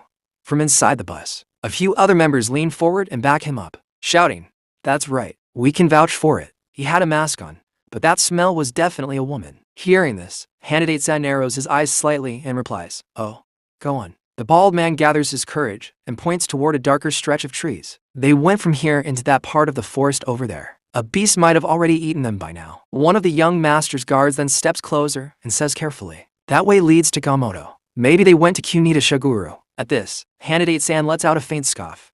HMPH. They think they're safe just because they used a Ryoya car. We're going to Gamoto too. The bald man immediately begins shouting at him, desperation clear in his voice. Let us out of here as well. We told you what we knew, just like we promised. Hanade-san slowly turns around and looks at his guards without saying a word. In response, all of them begin advancing toward the remaining people. The group's condition worsens instantly. Panic spreads across their faces. Someone cries out, what are you planning to do with us? The bald man is trembling so badly he can barely stand. His voice cracks as he shouts, I said we already gave you the information. After that, the only thing we hear is the sound of desperate screams echoing through the forest. The cries grow louder for a moment, and then the scene abruptly shifts. Now we are shown Gamoto. The atmosphere is calmer, almost deceptively peaceful. We see Imo and Fuyuchan walking down a street together. As they move through the town, Fuyuchan speaks in a serious tone, her expression firm. Listen, don't use your power unless you absolutely have to. Hanade will come to Gamoto sooner or later. So, we need to avoid standing out. And if you use your power, people might figure out who you really are. If they realize you know the secret of the divine water, a lot of people will come after you. Imo nods slightly and replies, I understand. Just then, Fuyuchan looks ahead and says, look, that's the person I mentioned. In front of them, they see a man standing with his dog, gently patting it as he speaks softly. Oh, Chio, you've had a rough time lately, haven't you? This man is Kunita-san. Hearing footsteps, he turns toward them and smiles faintly. Oh, Fuyuchan, it's you? Fuyuchan steps forward without hesitation and says politely but urgently, I'd like you to guide my friend to Rairia as quickly as possible if you can. After hearing her request, Kunita-san nods calmly. I just arranged a car leaving for Rairia today. You two can ride along. Fuyuchan then glances at Imo and explains. Kunita-san is well connected in Ryoya and knows the safe routes. He and Yumi-san once helped rescue people from Rairia, so his reputation is solid. Fuyuchan's expression darkens, and in a quiet, saddened voice she says, but Yumi-san has been in the hospital these last few years. The weight of her words lingers in the air. Kunita-san gently replies, trying to shift the mood. Anyway, wait inside the shop for now. But before they can move, a loud voice calls out from behind. Yo, Cunita, business looks good, huh? A yellow-haired boy approaches, a sly grin on his face. He doesn't come alone, several rough-looking men follow behind him, quickly drawing a crowd around the area. The yellow-haired boy continues mockingly. You'll be paying back that gambling debt soon, right? Otherwise, we're taking the car you put up as collateral. The atmosphere instantly turns tense. Everyone's expressions change. Yumo watches silently and thinks to himself, "The collectors, huh? What a pain." Cunita-san looks at the yellow-haired boy and says firmly, "Yamai, I'm busy today. Come back later." But Yamai's tone turns cold and unforgiving. "If you can't pay today, you're out of chances." Fuyuchan frowns in confusion and whispers, "Cunita-san hates gambling. Why would he put his car up as collateral?" Cunita-san, unable to hold back any longer, confronts Yamai angrily. "You tricked me when I was desperate and stuck me with a loan shark. And now you've got the nerve to stroll in here like nothing happened." Hearing this, the yellow-haired boy smiles even wider. "Tricked? That sounds so ugly. We signed a proper contract, remember? You borrowed 10 million mon from the gambling hall to treat the one you love, didn't you?" Cunita-san's hands tremble with anger, his face burning with humiliation and frustration. Meanwhile, Fuyuchan's thoughts race anxiously. Without Cunita-san's car, we can't get to Rairia, and Minamino-san is waiting. If we don't hurry, Hanadate's group will show up here too. In the middle of that tense standoff, Fuyuchan suddenly steps forward, her voice steady despite the pressure. "I'll cover Cunita-san's debt." The old man looks at her in shock. "Fuyuchan, you don't have to." But she cuts him off firmly. "You can get the money later. Just hurry and get the car ready." At her words, the yellow-haired boy snaps his fingers. One of his men immediately brings over a set of documents. With a satisfied grin, he says, "Fine by me." Cunita borrowed 10 million mon with the car as collateral. He continues casually, as if discussing something trivial. "The interest is 10% on day 1, 20% on day 2, and it keeps rising like that from day 3 on."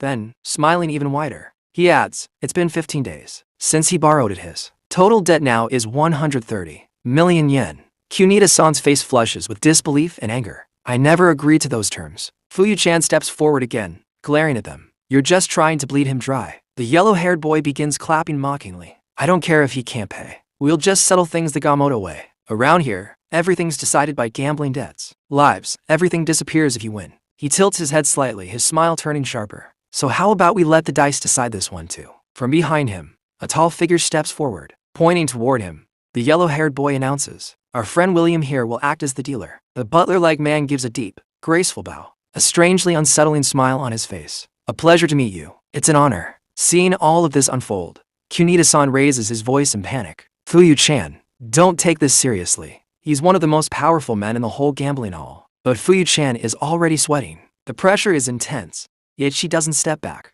The yellow-haired boy casually places a hand on his butler's shoulder and says, with a sly grin, "If you win, the debt's wiped out, but if you lose, it doubles." Then he leans forward slightly, giving her a disturbingly creepy look. "You still want to do this?" Watching the situation carefully, Yumo thinks to himself, "I can't let them touch anyone, and we have to keep the car. It's like they've taken us hostage. I'm sure they set this all up from the start. It's a trap. When you bet on dice, the key to winning is listening carefully to the sound. When I was little, I trained my hearing using dice." Fuyuchan, clenching her fist, says firmly, "If I win, his debt is cleared, right?" In her mind, she calculates the odds. "In this gamble, I should have an overwhelming advantage." The old man tries once more to stop her, but the yellow-haired boy interrupts smoothly. "Of course, I never go back on my word." With that, both sides take their seats at the table. On one side sit Fuyuchan, Cunita-san, and Yimo.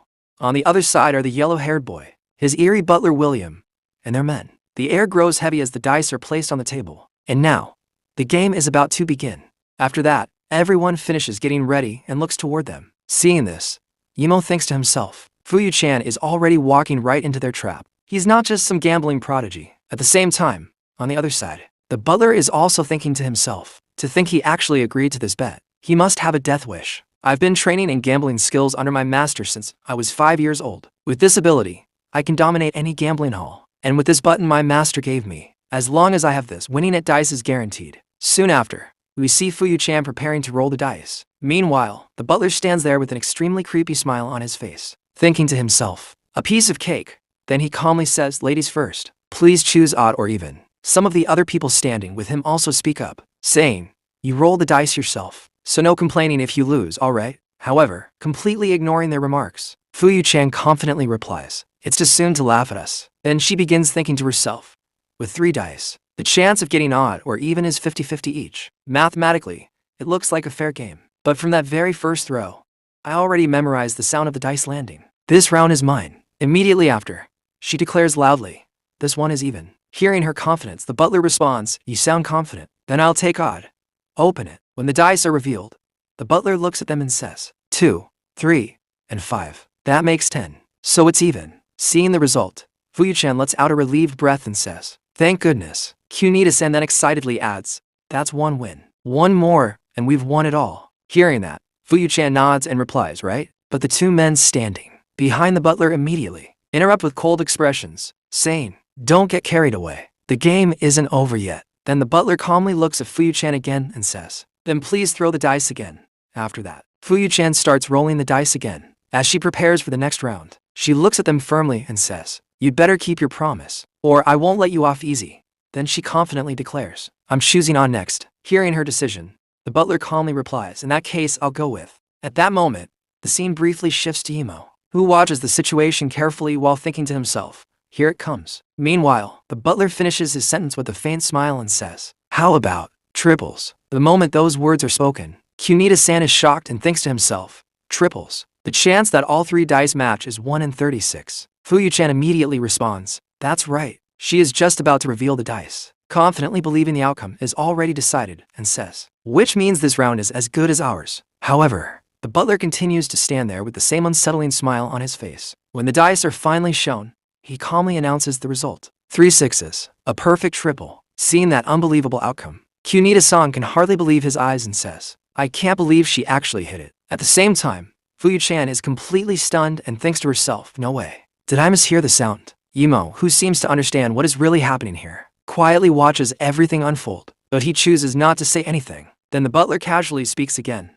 Let's keep going just one more round. Fuyuchan immediately responds with determination. I won't get it wrong this time. After saying that, she begins shaking the dice once again and rolls them. While concentrating on the sound, she thinks to herself, it should be odd, right? This time, she chooses odd. Meanwhile, the two men standing behind the butler start whispering among themselves again, saying, she's shaking now, and this one's a loss for sure. William never loses at dice. Hearing them, the butler quietly smiles to himself and thinks, these fools don't understand. Gambling is my sanctum. Then he raises his voice and calmly announces, then I'll choose even. Fuyuchan is startled by his choice and begins doubting herself again. Even?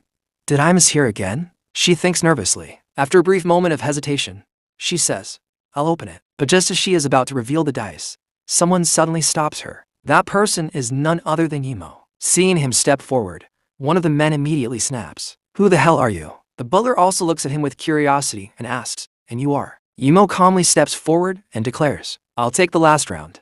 Hearing what he said, the butler looks at him in surprise and says, you?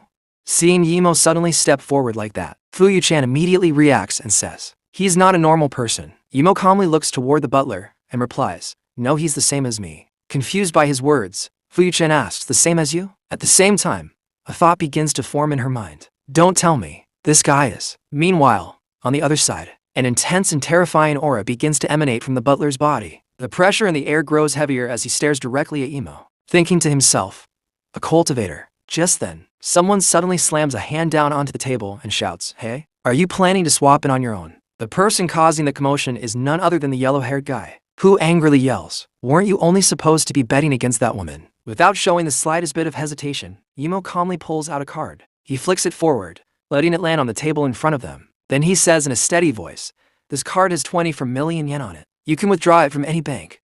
Then, he continues speaking in a calm, but firm voice. If it's money you want, win and it's yours too. Seeing this bold move, the yellow-haired man bursts into a sinister laugh and says, upping the stakes, huh? Interesting. He immediately leans back and sits down in his chair again, clearly amused by the situation. With a greedy smile, he says, fine. I'm not stupid enough to turn down cash. Then he looks directly at Imo and lays out the conditions. If you win, his debt is wiped out. But if you lose, it doubles and this money becomes mine. After that, the remaining player, the butler, calmly speaks as well. I'll stick with even. Same as before. He then looks straight at Imo and asks, what about you? Hearing everything that has been said, Imo slowly raises his head. His eyes glow with a faint red light as he answers without hesitation, triples. Triples. Immediately, one of the men standing behind the butler scoffs and says mockingly, copying my call. That's lame as hell. He continues with confidence, and on odd triples. No way that's happening. Hearing Yemo's choice, Kunita-san becomes worried and says, hey, you sure about this? He quickly adds, triples are rare enough, and you're limiting it to odd. Fu Yuchen also tries to reason with him and asks with concern, are you really okay with that? Meanwhile, the butler quietly watches Yimo, his expression calm but observant. Then he confirms once more, odd triples, right? Hearing the butler's confirmation, Yimo calmly replies, of course. Then he adds, mind if I open it? At that moment, the butler is secretly activating the button he possesses. A faint but powerful energy begins to radiate from his body as he says with quiet confidence, go ahead. Inside his mind, however, he is thinking something entirely different. With this button, all I have to do is focus on an object, and I can move anything within that range. Changing the dice faces is easy. Switching the dice to any number is child's play. Hey, that money's as good as mine.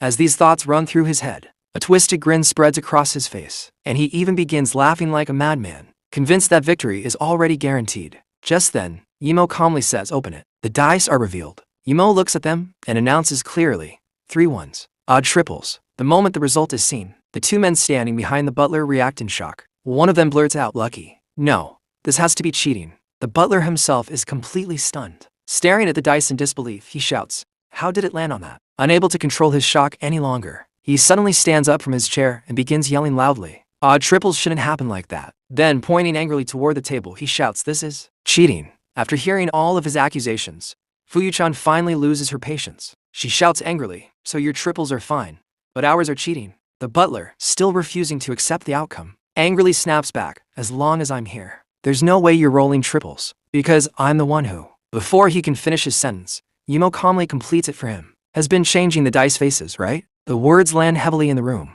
Then Yimo continues in a calm but sharp tone. You've been using that button on your sleeve to control them. Your trick is way too childish. Hearing this, the butler abruptly stands up from his seat, completely shaken, and stammers. How do you know that? Meanwhile, the yellow-haired man turns toward the butler in frustration and shouts, William, weren't you unbeatable at dice? At the same time, Fu Yuchan points at them and yells furiously, you're the ones cheating here. But instead of denying it, the butler slowly rolls up his sleeves. A powerful energy begins to surge from his body as he releases it without restraint. With a cold and hostile expression, he says, so what? Either way, this is where you all lose. Then, using that same energy, he begins manipulating the weapons around him. They lift and move under his control as he launches an attack toward them. With a threatening glare, he declares, dice aren't the only thing I can move. His voice grows colder and more dangerous as he continues. Let me show you what happens when you piss me off.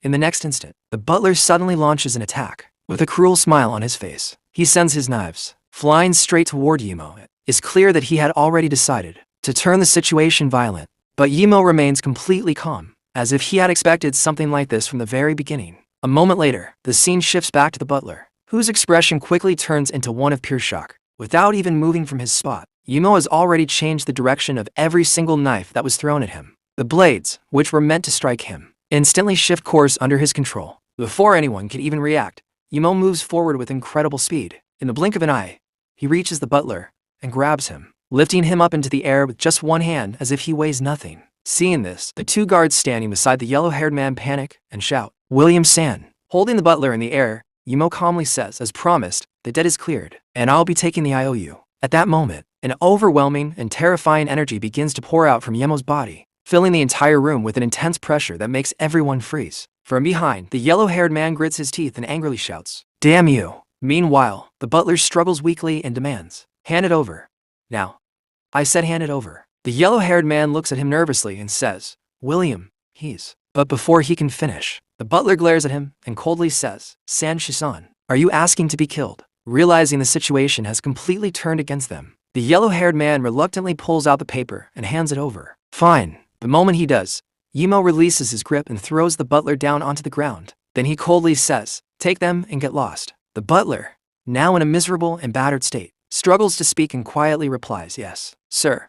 After that, the group begins leaving the place. As she watches them go, Fu Yuchan looks thoughtful and slightly confused. Then she says, he was terrified. What did you do to him? Yimo simply responds in a calm tone, nothing much. The scene then shifts back to the other side, where those same men have gathered together again. The 2 guards are still talking to the butler, clearly disturbed by what just happened. One of them asks, William, what's wrong? I've never seen you that scared. The other adds in disbelief, I still can't believe he took all of us out by himself. Meanwhile, the butler remains silent, but his entire body is still trembling slightly. Inside his mind, his thoughts are racing. That old man, why is he connected to someone that terrifying? In just a split second, he destroyed a button that not even a bomb could break. Let's get out of here fast. I'm never coming back. After that, the scene shifts once again. This time to outside Rairia. Several people are gathered there, preparing for something as they speak among themselves. One of them says urgently, "Hurry and pitch the tents. We're camping here tonight." Another person asks, "Did you confirm the route?"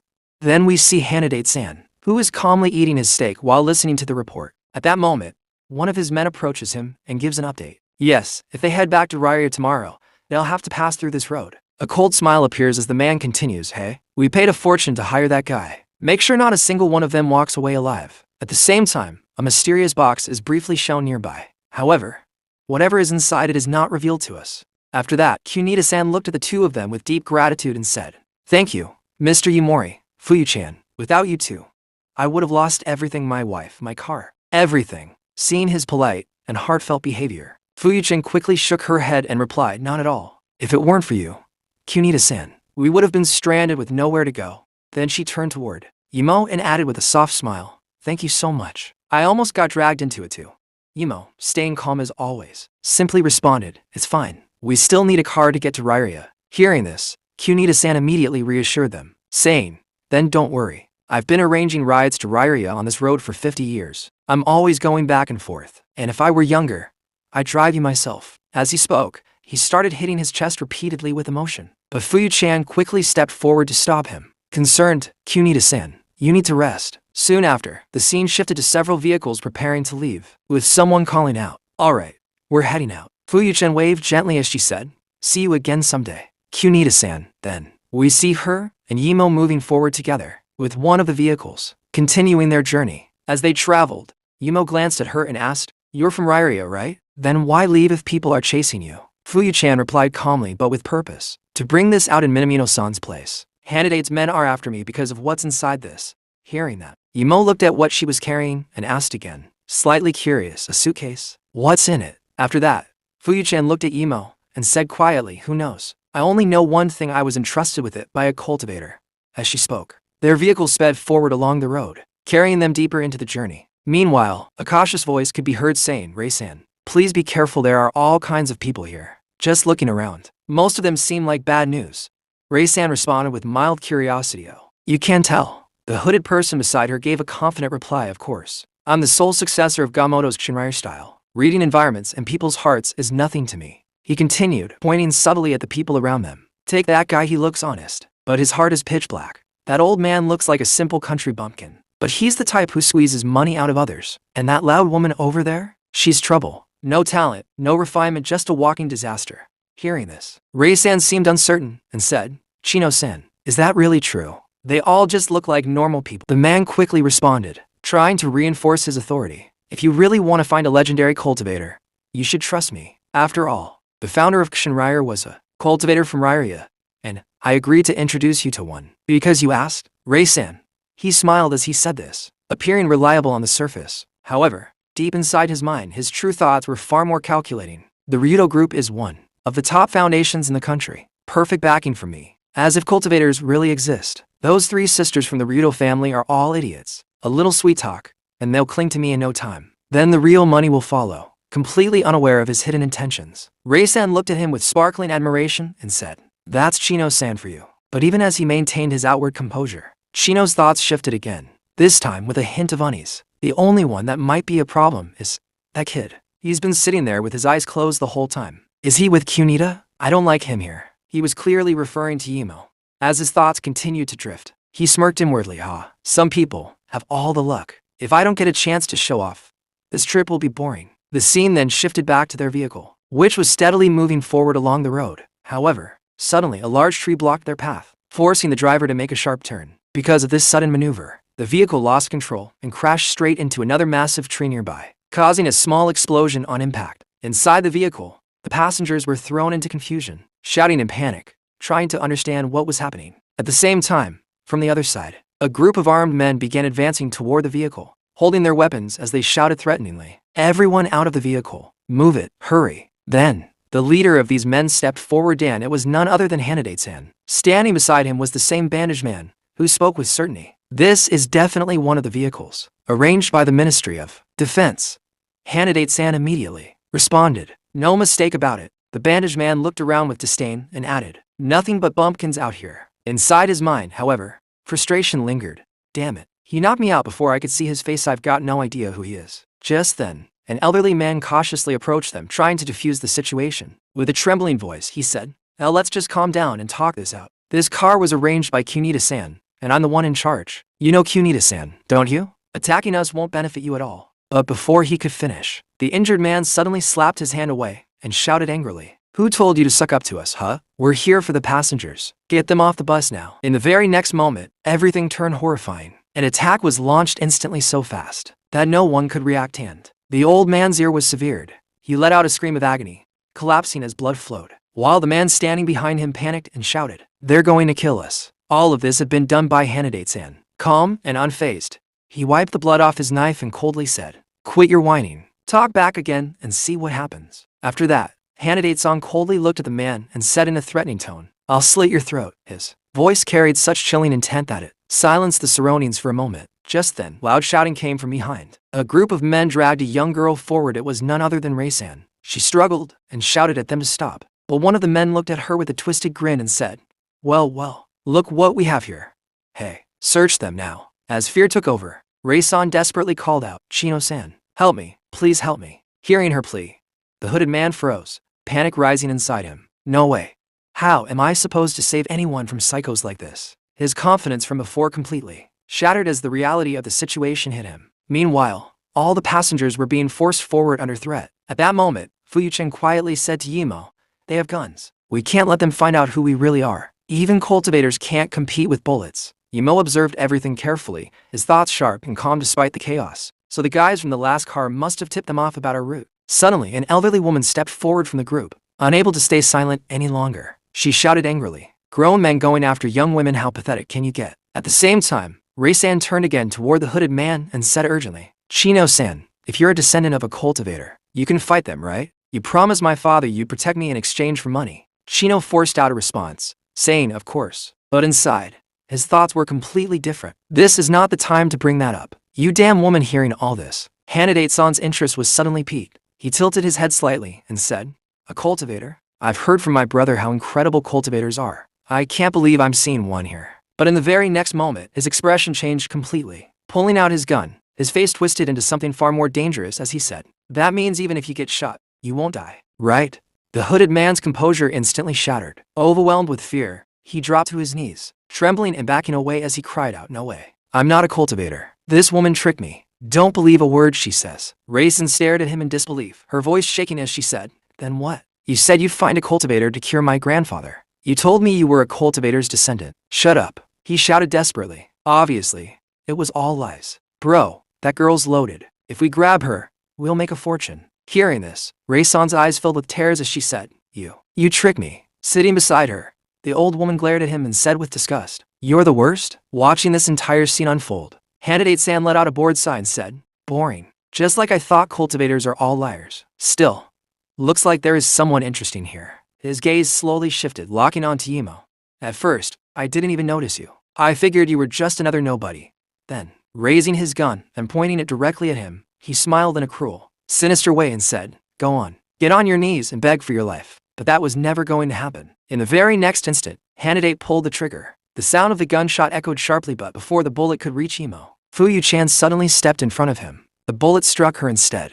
After Fuyu-chan was shot, the people around them immediately began to panic and whisper among themselves. They shot her. This is bad. It hit her right in the heart. Their voices were filled with shock and fear as the situation unfolded. Yimo, who was holding her in his arms, stared down at her, his mind racing with confusion. Why would she shield me? Is she reckless, or just a fool? He wondered, unable to understand her actions. With a trembling voice, Fuyu-chan slowly spoke, struggling to get her words out. "I always pay my debts. That's just how I do things." She paused, her breathing unsteady, clearly in pain. "But I didn't think being shot would hurt this much." Blood began to spill from her mouth as her condition worsened. Looking at Yimo with fading strength, she whispered, "I don't think I'm going to make it. I'm so sorry, Yimo. I'm sorry." But before her despair could sink in any further, Yimo spoke in a low yet firm voice. "Don't worry. You're not going to die." At that very moment, a green energy began to flow from his body, surrounding her. He was using healing magic, channeling his power directly into her wounds. Slowly but surely, her injuries began to mend. Fuyuchan looked at him in complete shock, unable to comprehend what had just happened or how he managed to save her. Yimo then gently stood up, his expression turning cold and intense as he looked straight ahead. "I won't let anyone die," he declared, his voice filled with quiet anger. At that moment, Hanade-san, who had witnessed everything, stared at him in astonishment. "Just as I thought. You're a cultivator," he said, narrowing his eyes. "That was a spiritual art just now, wasn't it? In that case," as he spoke, he tightened his grip on his gun and pointed it forward, a dangerous curiosity in his voice. "I wonder what happens when you kill a legendary immortal." Right after that, we see Imo suddenly vanish from his spot and reappear right in front of Hanade-san at an unbelievable speed. His movement was so instant and precise that even Hanade-san couldn't react in time and was left completely stunned. In the very next moment, Imo grabbed his arm and snapped it without hesitation. A loud crack echoed as Hanade-san screamed in pain, clutching his broken arm while hurling curses at him. But Imo, his anger only growing stronger, looked at him coldly and said, "Don't be in such a hurry. You'll find out soon enough." A powerful aura surged from his body, making the air around him feel heavy and dangerous. Hanade-san, still trembling and screaming, shouted, My arm.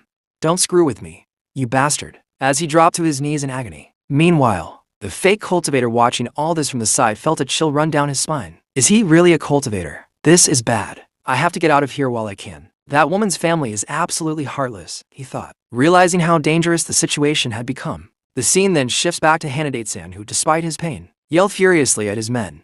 "Finish him off." Hearing the command, the same yellow-haired guy who had been beaten before stepped forward and shouted, "Let's go. Tear him to pieces." Immediately, all of them charged at Imo with their weapons, attacking him from every direction. But even against all of them at once, Imo stood alone and overpowered them with ease, defeating each one without slowing down. At that moment, one of the men climbed onto a vehicle and started firing a mounted machine gun straight at Imo.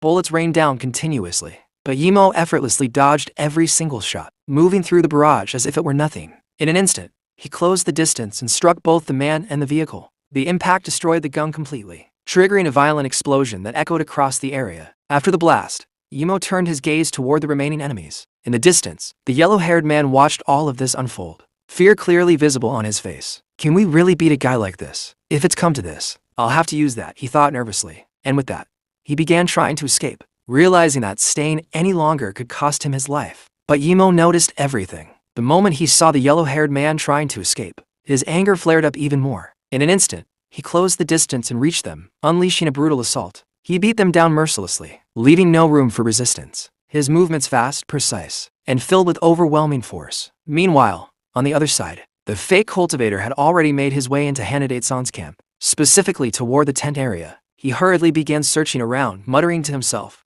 "The car keys. They have to be here." As he frantically looked through things, his foot suddenly struck something, causing him to trip and fall to the ground. As he looked up, he noticed a large box, the same one that had appeared in earlier moments. Confused, he frowned and said, "What is this?" Slowly, he opened the box, and inside, he found a rocket launcher. His eyes widened in shock. Without wasting another second, he quickly shut the box and shook his head. "No, I can't. I have to find the keys and get back fast," he muttered, trying to convince himself. Leaving the box behind, he started moving forward again, repeating, "This has nothing to do with me. If I don't get back soon, they'll catch me." But as he kept moving, a thought suddenly crossed his mind. If he tried to run away now, that girl's family would definitely track him down eventually. And when they did, they wouldn't spare him. Realizing this, his steps slowed, and it became clear that whatever decision he was about to make next would change everything. The scene then shifts back to the battlefield. Hanade-san was on his knees, trembling, while Imo stood in front of him, calmly yet coldly examining him from head to toe. Despite his fear, Hanade-san shouted defiantly, "Do you really think you can kill me? I have a lot of powerful people backing me up." Imo looked at him with an emotionless expression and replied in a cold tone, "Why is it that all of you always say the same thing?" As he activated his power, a dangerous aura surrounded him, and he continued, "People like you are nothing but trash in the end." Hearing those words, Hanade-san collapsed completely, unable to resist any longer. From the side, Fuyuchan began walking toward them, her voice calm as she said, "It's over." Behind her, the pink-haired girl watched everything unfold, her thoughts filled with disbelief. Is this man really a cultivator? He looks like nothing more than a student. At that moment, Imo finally spoke again, his tone now more composed. "I'm glad the driver's safe. Let's get in the car, quickly." Right at that moment, the fake cultivator suddenly rushed in from behind, holding the rocket launcher. With a crazed expression and a trembling voice filled with desperation, he shouted, "No matter what happens here, no one will ever find out. I'll finish you all off right here and now." Then he burst into loud, manic laughter, almost losing control as he continued, "All of you have to die. You'll all die right here by my hands. And today, the first one I'll kill is this cultivator." Without hesitation, he had already fired the rocket. It shot forward at incredible speed, heading straight toward Yumo, carrying enough force to destroy everything in its path. Yumo turned around just in time to see it coming. For a brief moment, it felt like this single attack could bring everything to an end. Fu Yuchan screamed his name in panic, while the others froze in fear, their hearts sinking as they watched the incoming destruction. Meanwhile, the fake cultivator kept smiling, completely convinced that this would be the end for all of them. But the very next second, his expression changed completely. His eyes widened in shock as he saw something impossible unfold before him. Yumo, moving at unbelievable speed, rushed straight toward the rocket itself. Without hesitation, he used both his immense speed and his energy, trying to stop it mid-flight. The fake cultivator could only stare in disbelief, his voice shaking as he muttered, "Is that even humanly possible?" Fu Yuchan, watching this unfold, could hardly believe her eyes either. This can't be," she whispered, overwhelmed by what she was witnessing. And in that moment, Yumo spoke, his voice calm yet filled with absolute confidence. "At cultivation stage 2, I can withstand the impact of a rocket launcher." Yumo continued calmly, as if explaining something simple despite the life-threatening situation. "Wrap spiritual energy around the shell. Use the counter-rotation to increase air resistance. Then coat both hands with energy and catch it." But that's not where it ends. In the very next moment, he acted with precise control. He didn't just stop the rocket, he forcefully changed its direction, turning it around and sending it back toward the very cultivator who had fired it. The fake cultivator was completely overwhelmed with fear now. His body trembled as he stared at the incoming rocket, his thoughts spiraling out of control. Can a human really do something like this? Should I run? Is there still time? Before he could even react properly, a massive explosion erupted, shaking the entire area. Moments later, as the dust settled, Fu Yuchan rushed toward Yumo and anxiously asked, "Are you okay?" Yumo answered calmly, "I'm fine. It's nothing serious, just a small injury on my hand."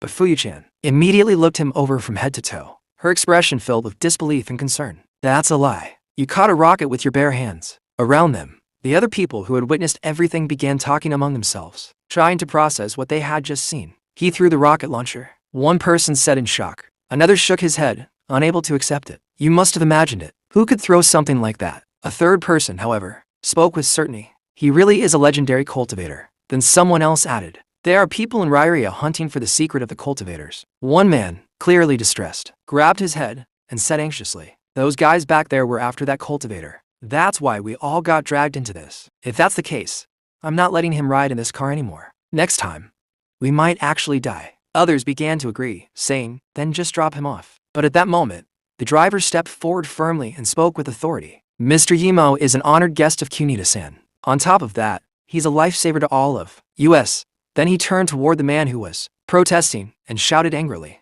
"He even saved every single passenger's life back there." Hearing this, the man immediately fell silent and sat down on the ground, but his frustration was still visible. Then the driver addressed everyone in a commanding voice, "If you say he gets off, the car doesn't move. If anyone wants to challenge my authority as the person in charge, go ahead and try."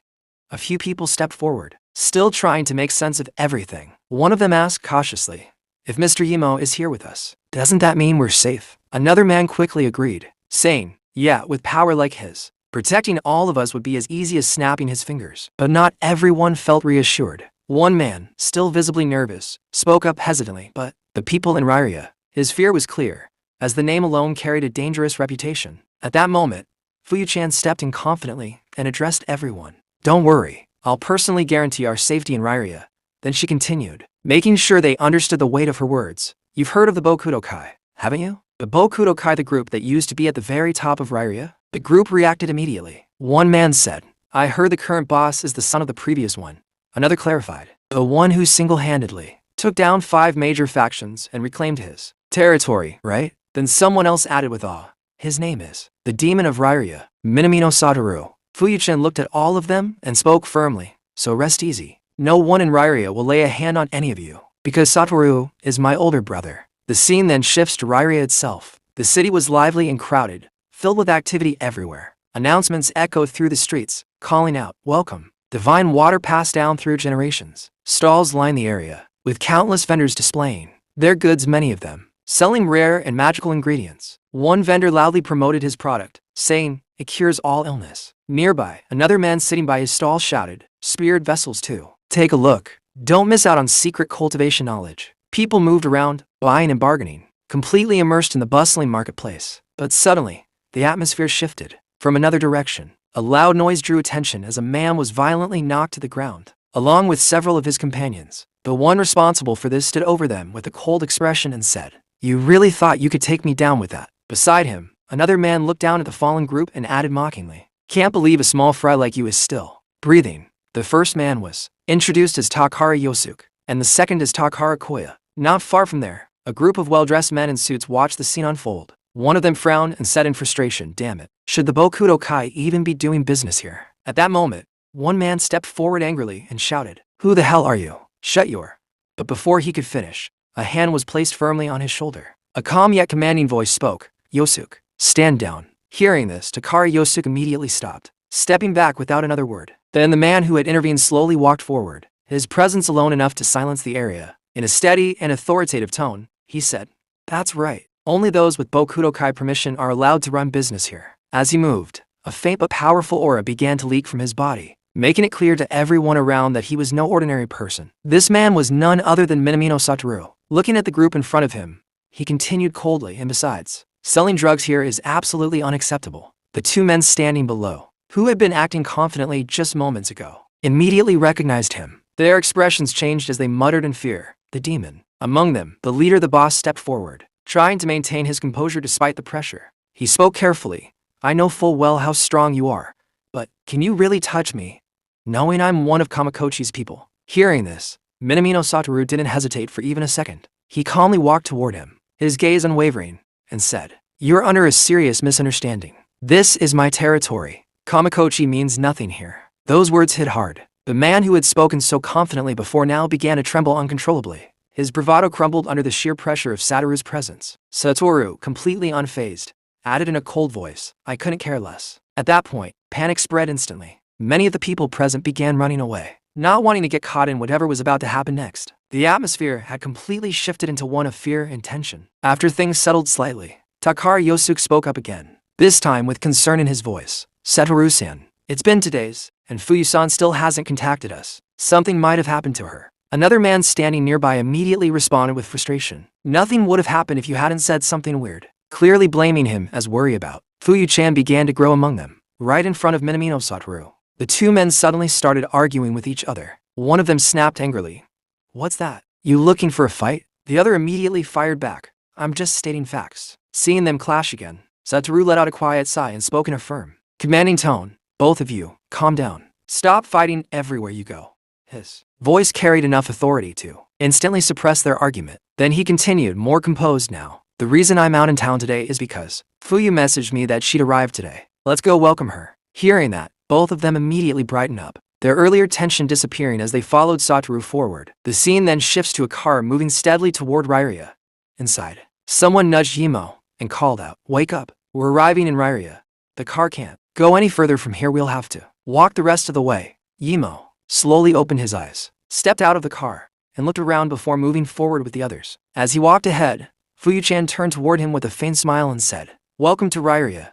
Around them, guards were stationed at the entrance, allowing people to pass through while keeping order. One of them shouted, "Keep moving. The car can't go any further." Nearby, a well-dressed man in a suit stepped into the line. An older man approached him respectfully and said, "You are Mr. Kamakochi's favorite, after all, Mr. Fumiya. I heard he was very satisfied with the party the other day too." Hearing this, Fumiya burst into loud laughter. "Is that so?" he said smugly. "It's only natural that I know Mr. Kamakochi's taste." The old man nodded eagerly and replied, as expected, "Even the guys in Rairia can't hold a candle to you, Mr. Fumiya." Clearly pleased, Fumiya raised his voice and announced to everyone around, "Today's on me. Go ahead and enjoy yourselves." The crowd immediately erupted with excitement. "You're the best, Mr. Fumiya," they shouted in unison. Just then, the old man gestured toward the front, prompting Fumiya to look ahead. Narrowing his eyes slightly, Fumiya said, "That isn't Kunita's car." Then his gaze shifted toward the pink-haired girl, and with a sly smile, he added, "A nice catch just rolled in, Fuyu-chan." Ignoring his tone, Fuyu-chan turned to Yimo and handed him something. "Here, take it," she said calmly. "This concludes our transaction." Seeing the item in his hand, Yemo's expression subtly changed as he examined it more closely. "Now that I'm looking at it up close, this is different from the spiritual liquid I got from Funaki," he thought. The amount of ki being emitted is far too low, and it's filled with impurities. His mind quickly analyzed its quality, realizing that something about it was clearly off. Just as he was about to say something, a voice suddenly interrupted from the front. Mr. Fumia, what brings you here? It was the driver speaking respectfully. He stepped forward and added cautiously, I've already cleared this month's payment, so you'll let us through, right? Fumia smiled slightly and replied, of course, but then his expression shifted as he pointed toward the pink-haired girl and said coldly, however, leave that girl here. This is for the safety of Rairia. I'm going to have to give her a thorough check. Hearing this, the driver immediately stepped in between them and said firmly, Mr. Fumia, she's just a young girl. But before he could say anything more, Fumia suddenly slapped him hard, knocking him straight to the ground. The sound echoed, shocking everyone present. The pink-haired girl rushed toward the fallen driver, her voice filled with concern. Are you okay? She asked anxiously. Meanwhile, Fumia's expression darkened as he snapped angrily. You think I need your permission? Then, raising his voice, he ordered his men, tie these people up, every last one of them. At that moment, Fuyuchan stepped forward, her eyes blazing with anger. What do you think you're doing? She demanded. A traitor like you has some nerve. Get out of the way. Fumia turned toward her with a mocking smile and said, oh, if it isn't the little brat from the Bokudokai. What's wrong? Do you still think your former chairman has any influence? His tone grew colder as he continued. Rairia belongs to Mr. Kamakochi now. We don't have any use for the likes of you. Fuyuchan didn't back down. Instead, she looked straight at him and said sharply, did you forget about Satoshi? The man let out a strained, uneasy laugh, trying to mask his fear as he said, Satoshi, you say? Get them, boys. As if someone like Satoshi could ever set foot on Mr. Kamakochi's turf. His confidence sounded forced, and before his men could even move properly, something suddenly cut through. The air sword came flying in and struck the ground right in front of them with a sharp, echoing sound. The sudden impact froze everyone in place. The man who had been speaking so boldly just moments ago immediately stepped back, his face pale with fear. The others around him were no better, their bodies stiffened as panic began to set in. Then, from behind them, a calm yet terrifying voice spoke. When did we ever become the ones bowing our heads to you? All eyes turned as Minamino Satoru slowly stepped forward. His presence alone was overwhelming, and with him came several others, each carrying a dangerous aura. The moment the opposing groups saw how many had arrived, their fear deepened even further. Standing beside Satoru were his trusted right hand and left hand men, who greeted warmly, Winter, welcome back. Fuyuchan. Fuyuchan responded by waving her hand lightly, calling out, brother, her voice carrying a sense of relief. Yamo observed everything quietly from the side, analyzing the situation in his mind. There are people here with a thin layer of ki surrounding them, he noted. It's likely the result of consuming spiritual liquid just like Funaki. But this Satoshi in particular, his power is close to the first stage of cultivation. His gaze sharpened as he assessed the strength of those present. Minamino Satoru then grew calm, his expression composed as he spoke. I'm just here to pick up my sister. But as he stepped closer to the man from Kamakochi's side, his tone turned cold and filled with anger. Do you really think trash like the Kamakochi faction can take us on? The man was visibly shaken now, his voice trembling as he tried to respond. Why are you here? But Satoru simply smiled faintly and turned his attention to Fuyuchan. Winter, I'm here to take you home, he said gently. At that moment, another man stepped forward, his expression filled with hostility. Don't screw with me. I've missed you, he said bitterly. His anger was obvious as he glared ahead and added, don't think you can make a fool of me then. Drawing attention to his sword, he shouted, Satoshi, if you're going to resent someone, resent yourself. Fuyuchan stepped forward, her anger clearly visible as she confronted the man. Are you actually planning to break the rules? She demanded. The man sneered without hesitation and replied, you think I care about rules when I've got a chance like this? Rules are just an excuse for the weak, as if I give a damn about any of that. The moment he finished speaking, he launched an attack without holding back, and his men followed instantly, rushing toward them all at once. But on the other side,